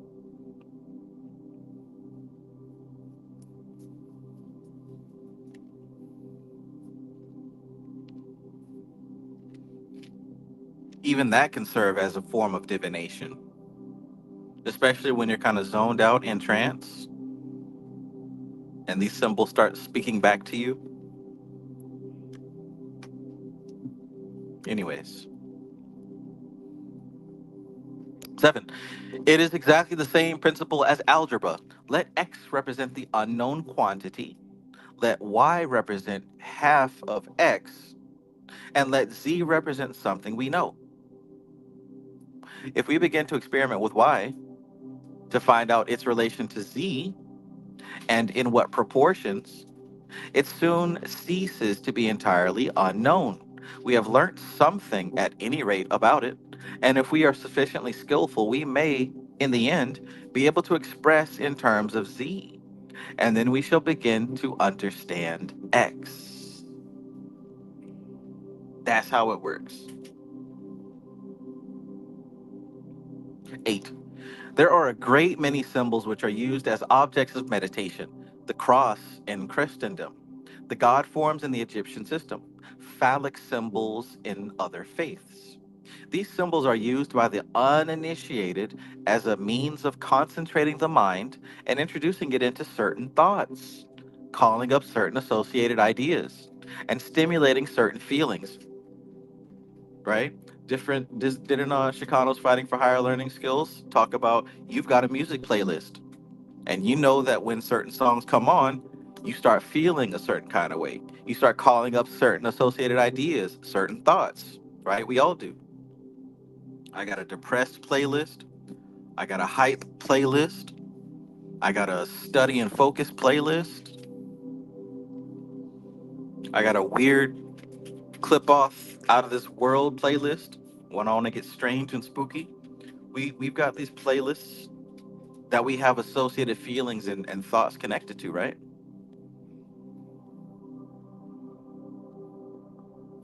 This is our algebra. This is your laboratory. You got to look at it like that. The initiate, however, uses a symbol system differently. He uses it as an algebra by means of which he will read the secrets of unknown potencies. In other words, he uses the symbol as a means of guiding thought out into the unseen and incomprehensible. You get what she said there? So we don't just concentrate on the symbols to feel a certain way or to think a certain. I mean, you can do that, but that's what the basic does. That's what anybody does, right? The regular person will focus on the cross, pray to the cross, and usually people do it in times when they need some help or some emotional grounding, right? They might be overwhelmed with life's problems and troubles, so they might pray and focus on the cross to help them to feel better, to focus on the symbol to get a feeling or to get a certain amount of thoughts or whatever. How do we do it? We use that same principle as an experimental laboratory. You want to find out how to tap into certain energies. You want to find out information. You want to find out how to angle reality and bend it to your favor. We take those same tools, those same symbols, and we use them to read the secrets of unknown potencies. We use the symbol as a means of guiding our thoughts out into the unseen and incomprehensible. Nine. And how does he do this? He does it by using a composite symbol, a symbol which is an unattached unit. A symbol which is an unattached unit would not serve his purpose. In contemplating such a composite symbol as the tree of life, he observes that there are definite relations between its parts. There are some parts of which he knows something, there are others of which he can intuit something, or more crudely, make a guess, reasoning from first principles. The mind leaps from one known to another known, and in doing so, traverses certain distances, metaphorically speaking. It is like a traveler in the desert who knows the situation of two oases and makes a forced march between them. He would never have dared to push out. Excuse me. He would never have dared to push out into the desert from the first oasis if he had not known the location of the second. But at the end of his journey, he not only knows much more about the characteristics of the second oasis, but he has also observed the country lying between them. So important. Thus, making forced marches from oasis to oasis, backwards and forwards across the desert, he gradually explores it. Nevertheless, the desert is incapable of supporting life. Beautiful metaphor, right? So those two oases, right? Those two oases are number one, your ritual with all your correspondences, all your symbols, and everything that you're going to do and use, your intentions. That's one oasis. The other oasis is the end result. You actually living in that thing that you intended to manifest. Now, you know what an oasis is, right? You're out in the desert.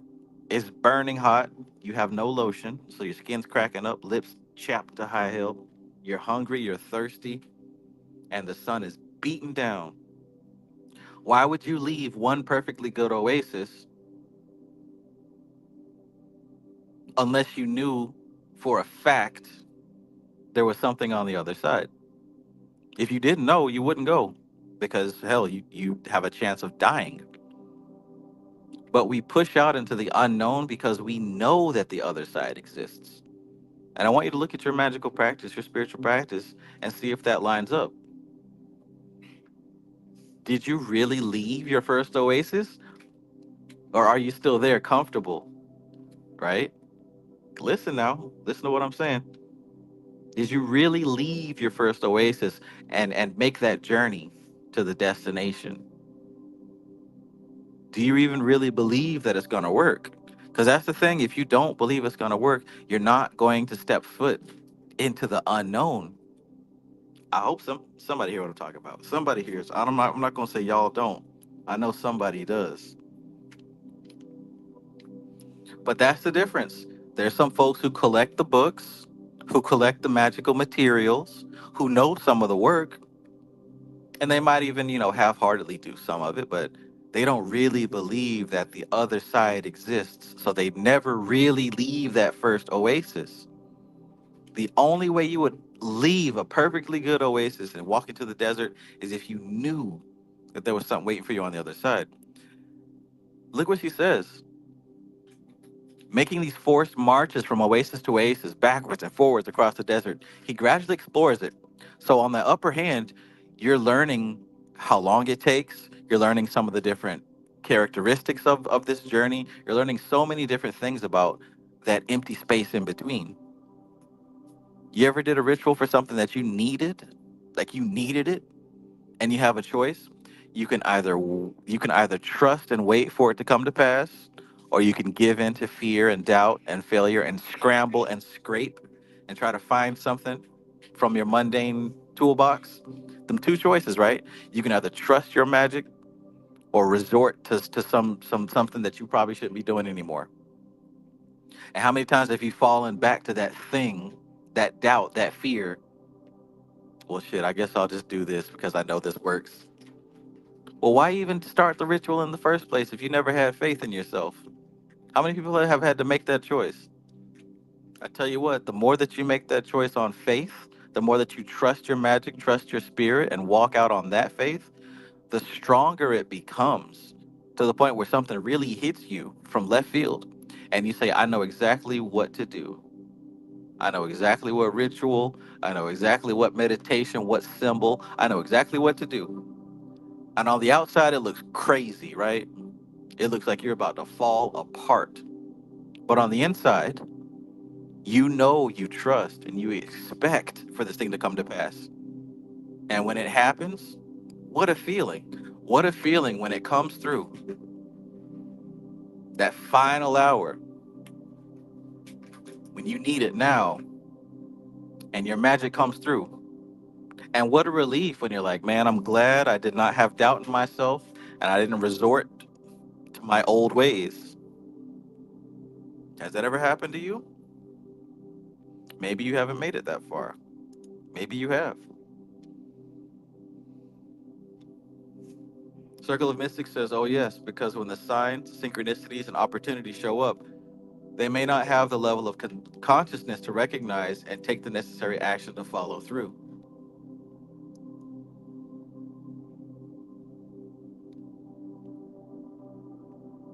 But yeah, also what she's saying here is through the correspondences, through the pieces of knowledge that you do have, you can make an estimated guess as to what's on that other side, of how far you have to go, of what you're looking forward to. So we are treading forward in the dark, but it's not complete dark. It's not ignorance dark. It's more like unexplored territory dark. And you're leaning on what you do understand to get you through.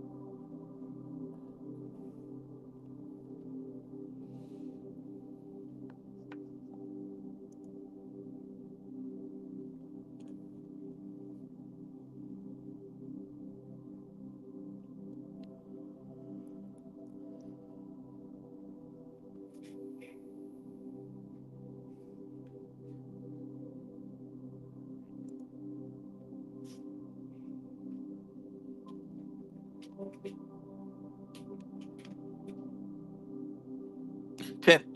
So it is with the Kabbalistic system of notation. The things it renders are unthinkable, and yet the mind, tracking from symbol to symbol, manages to think about them. Hmm. And although we have to be content to see in a glass darkly, yet we have every reason to hope that ultimately we shall see face to face, and even as we are known. Why does she say that? Because that's a Bible verse.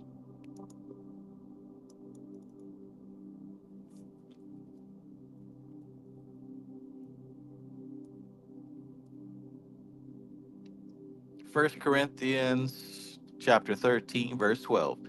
For now we see through a glass darkly, but then face to face. Now I know in part, but then shall I know even as also I am known. That's First Corinthians chapter 13, verse 12. Dion Fortune says, and though we have to be content to see in a glass darkly, yet we have every reason to hope that ultimately we shall see face to face, and even as we are known. For the human mind grows by exercise, and that which was at first as unthinkable as mathematics to a child who cannot manage his sums finally comes within the range of our realization. By thinking about a thing, we build concepts of it. So important. Build the concept of it. By thinking about a thing, we build concepts of it.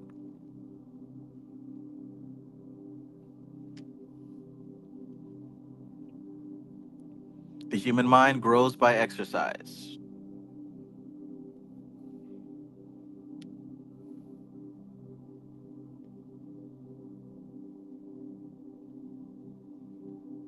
Mhm. 11. It is said that thought grew out of language, not language out of thought.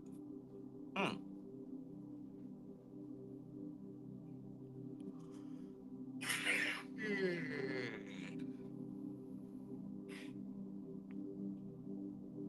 It is said that thought grew out of language, not language out of thought.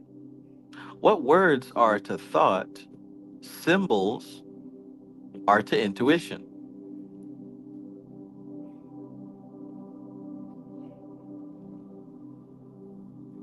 Curious as it may seem, the symbol precedes the elucidation. That is why we declare that the Qabalah is a growing system, not a historic monument.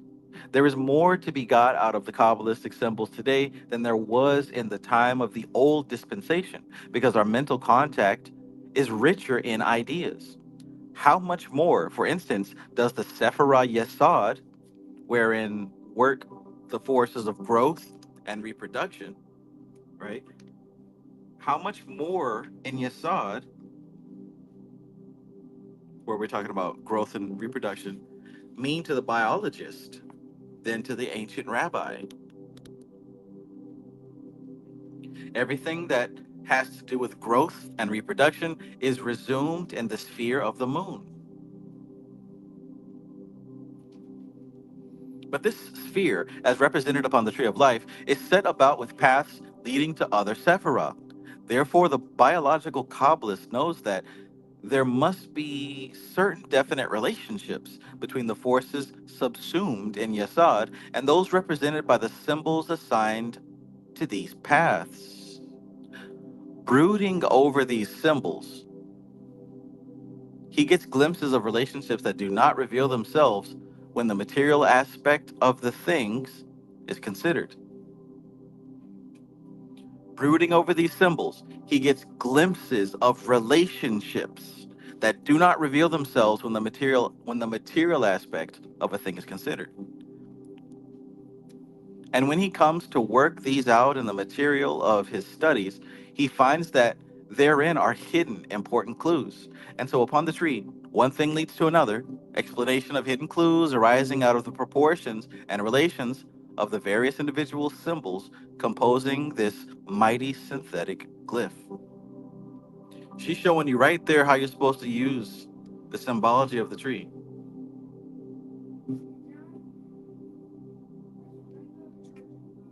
Huh? it in over there? What are you asking me? I'm asking for like a chart. Where's the one you just had? Where's the one that was plugged in over there? Yeah, where is it?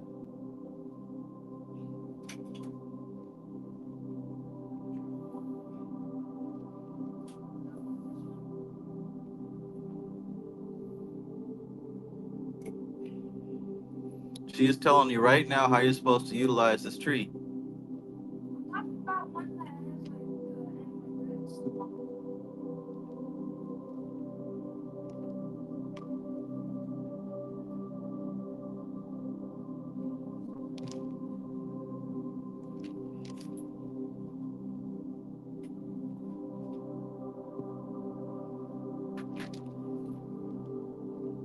12. Each symbol, moreover, admits of interpretation upon the different planes. Each symbol, moreover, admits of interpretation upon the different planes, and through its astrological associations can be related to the gods of any pantheon, thus opening up vast new fields of implication in which the mind ranges endlessly, symbol leading on to symbol, in an unbroken chain of associations. Symbol confirming symbol as the many branching threads gather themselves together into a synthetic glyph once more, and each symbol capable of interpretation in terms of whatever plane the mind may be functioning upon. This mighty, all-embracing glyph of the soul of man and of the universe, by virtue of its logical association of symbols, evokes images in the mind. But these images are not randomly evolved, but follow along well-defined association tracks in the universal mind.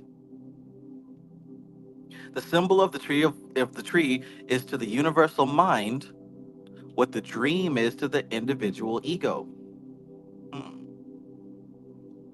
The symbol of the tree is to the universal mind what the dream is to the individual ego. It is a glyph synthesized from subconsciousness to represent the hidden forces.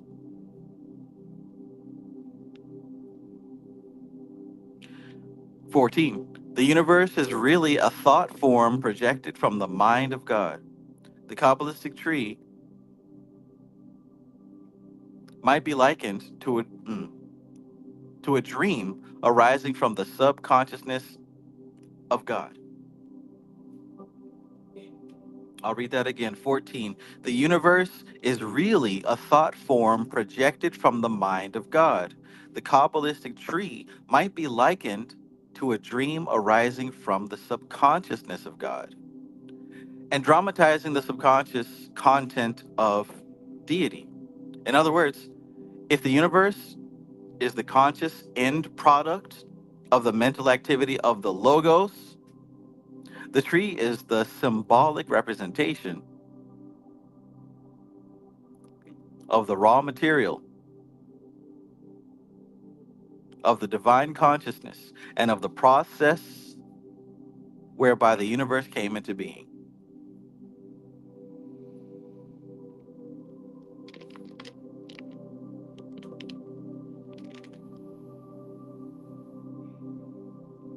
Hmm.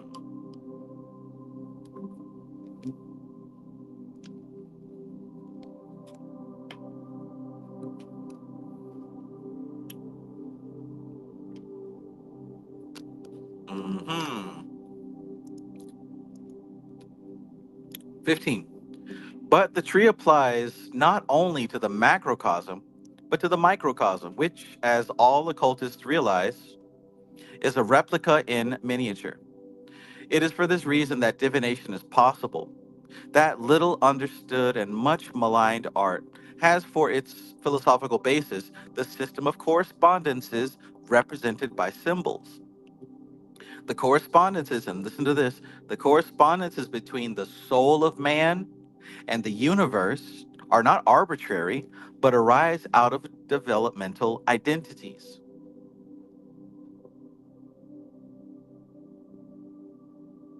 Certain aspects of consciousness were developed in response to certain phases of evolution, and therefore embody the same principles. Consequently, they react to the same influences. A man's soul is like a lagoon connected with the sea by a submerged channel. Although to all outward seeming it is landlocked,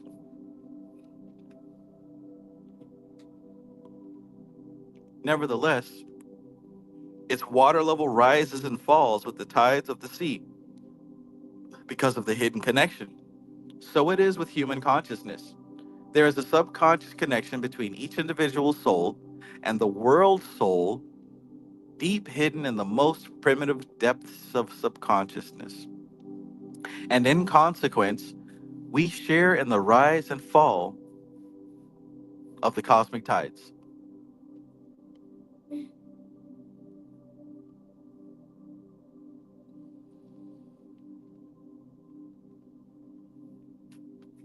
All right. Looks like it's the last stretch. Last stretch. One, two, three more verses. Three verses. So let's go for it.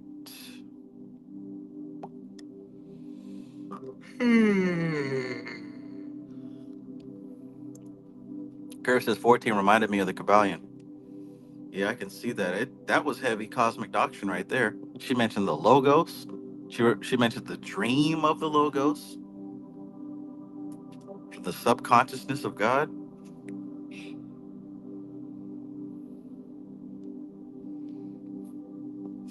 16. Each symbol upon the tree represents a cosmic force or factor. When the mind concentrates upon it, it comes into touch with that force. In other words, a surface channel, a channel in consciousness, has been made between the conscious mind of the individual and a particular factor in the world soul. And through this channel, the waters of the ocean pour into the lagoon. The aspirant who uses the tree as his meditation symbol establishes point by point the union between his soul and the world soul.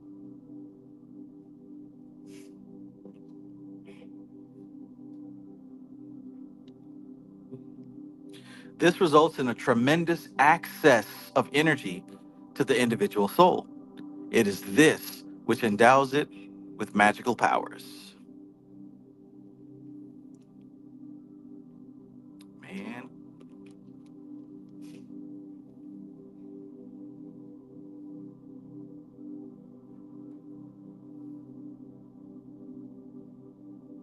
Mm.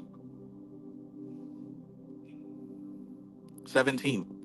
But just as the universe must be ruled by God, so must the many sided soul of man be ruled by its God.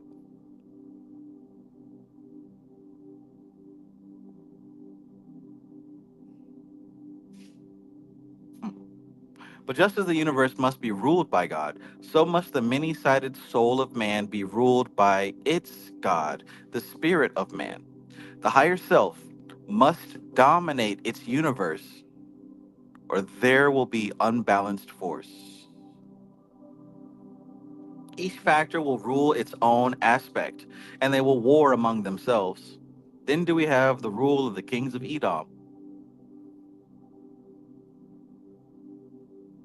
whose kingdoms are unbalanced force. 18. Thus do we see in the tree a glyph of the soul of man and the universe, and in the legends associated with it, the history of the evolution of the soul and the way of initiation. Way.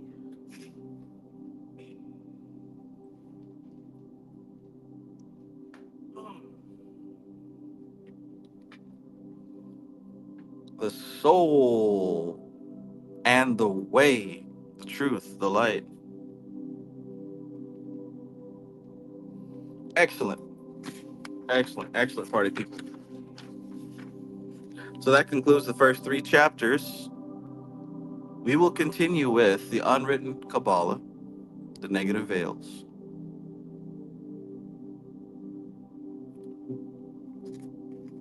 Unwritten Qabalah, chapter 4, negative existence, chapter 5.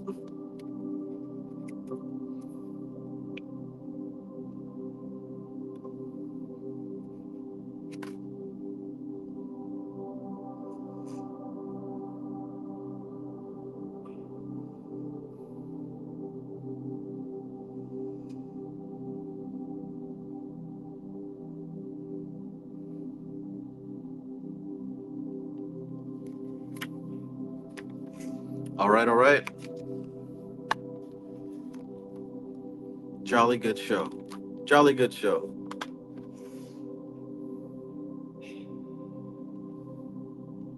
So there you have it, the first 3 chapters. Wonderful setup. We're going to go even deeper and even deeper with each study. Tune in next Saturday where we will continue, resume, so to speak, possibly chapters 4, 5, and 6.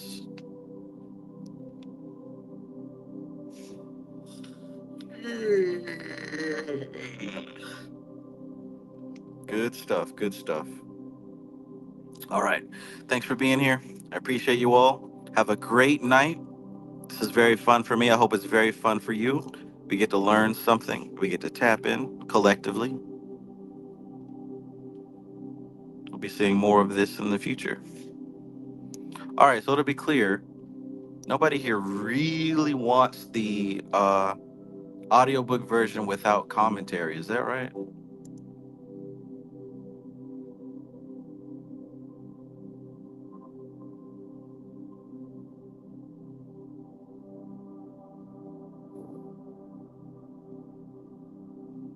Hmm.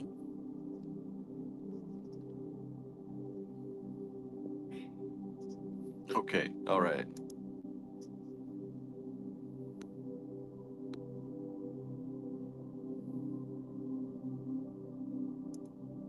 Lamar's about to go intercourse some aliens. Make sure you use your lesser banishing ritual.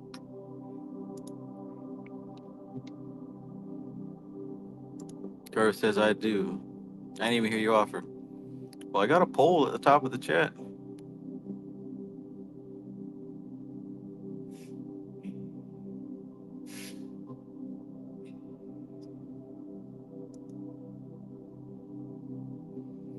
Digital Pen Ink says we can get AI to do that. Good point, actually. Good point. Good point.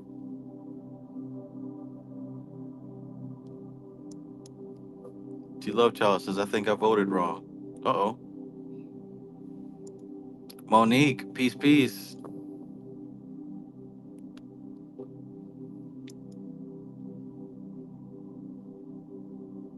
Good stuff. Good stuff.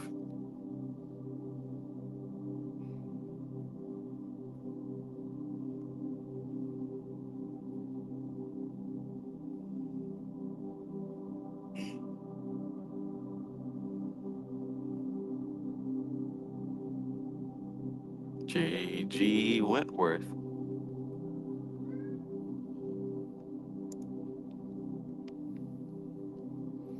All right. I'm going to see if my son wants to watch a movie, and I'm probably going to hit the hay.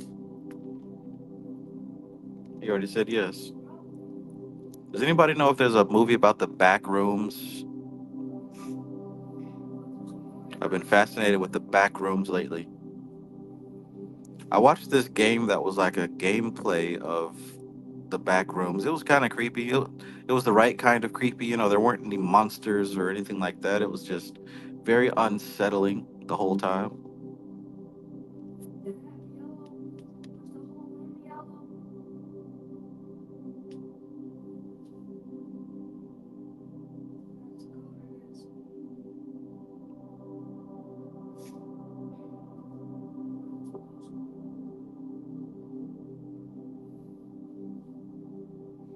Digital Pen Ink says American Horror Story has a backroom episode.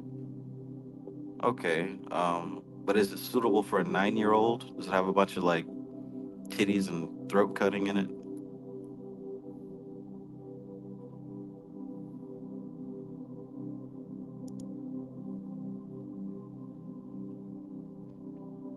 Cool, cool. Well, we'll be seeing you then. My brother keeps telling me to get some XRP. Trav, you tripping? You better get some XRP. Better get some XRP. ISIS 1212. Digital pinning says not suitable for a 9-year-old. There we go. Ace says, please explain what the back rooms are. At least from my interpretation, it's kind of like it's like a pocket dimension, right? It's like you slip into an uninhabited place. You ever seen a movie called The Langoliers? Maybe that's what we can watch, Langoliers. Anyways, if you just look it up, you'll see it. You'll see it. I can describe it, but you know, I'm a little sleepy at this point.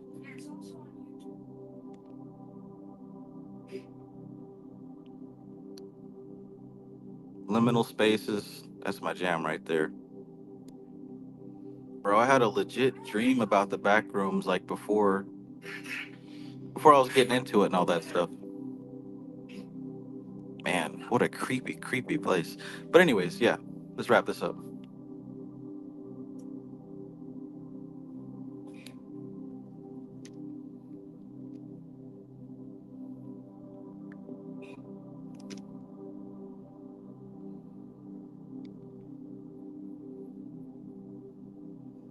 Sheesh, 5:14 p.m. We ain't even at dinner yet.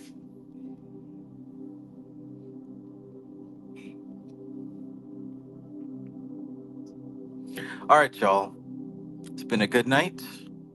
Thank you for being here. We had a good turnout. I'm always pleased to see that there's so many people interested in the occult, interested in the real deal, spiritual information, and not just the TikTok bubblegum love and light. Have a good night, everybody. Have a good night. Boy. And we'll see you next time, right? We're gonna continue this on Saturdays. And yeah, Thursdays, Wednesdays, you know.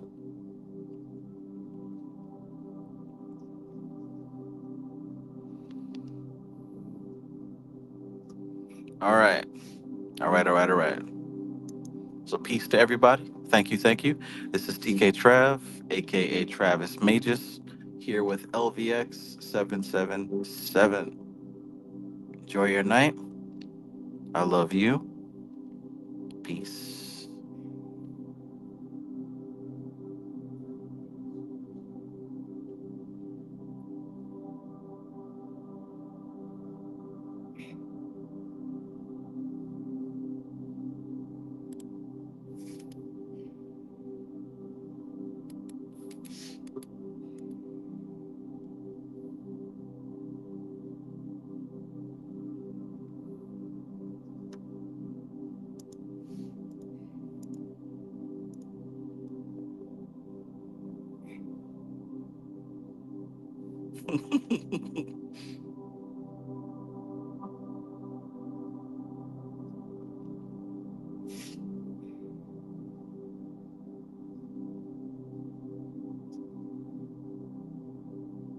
All good.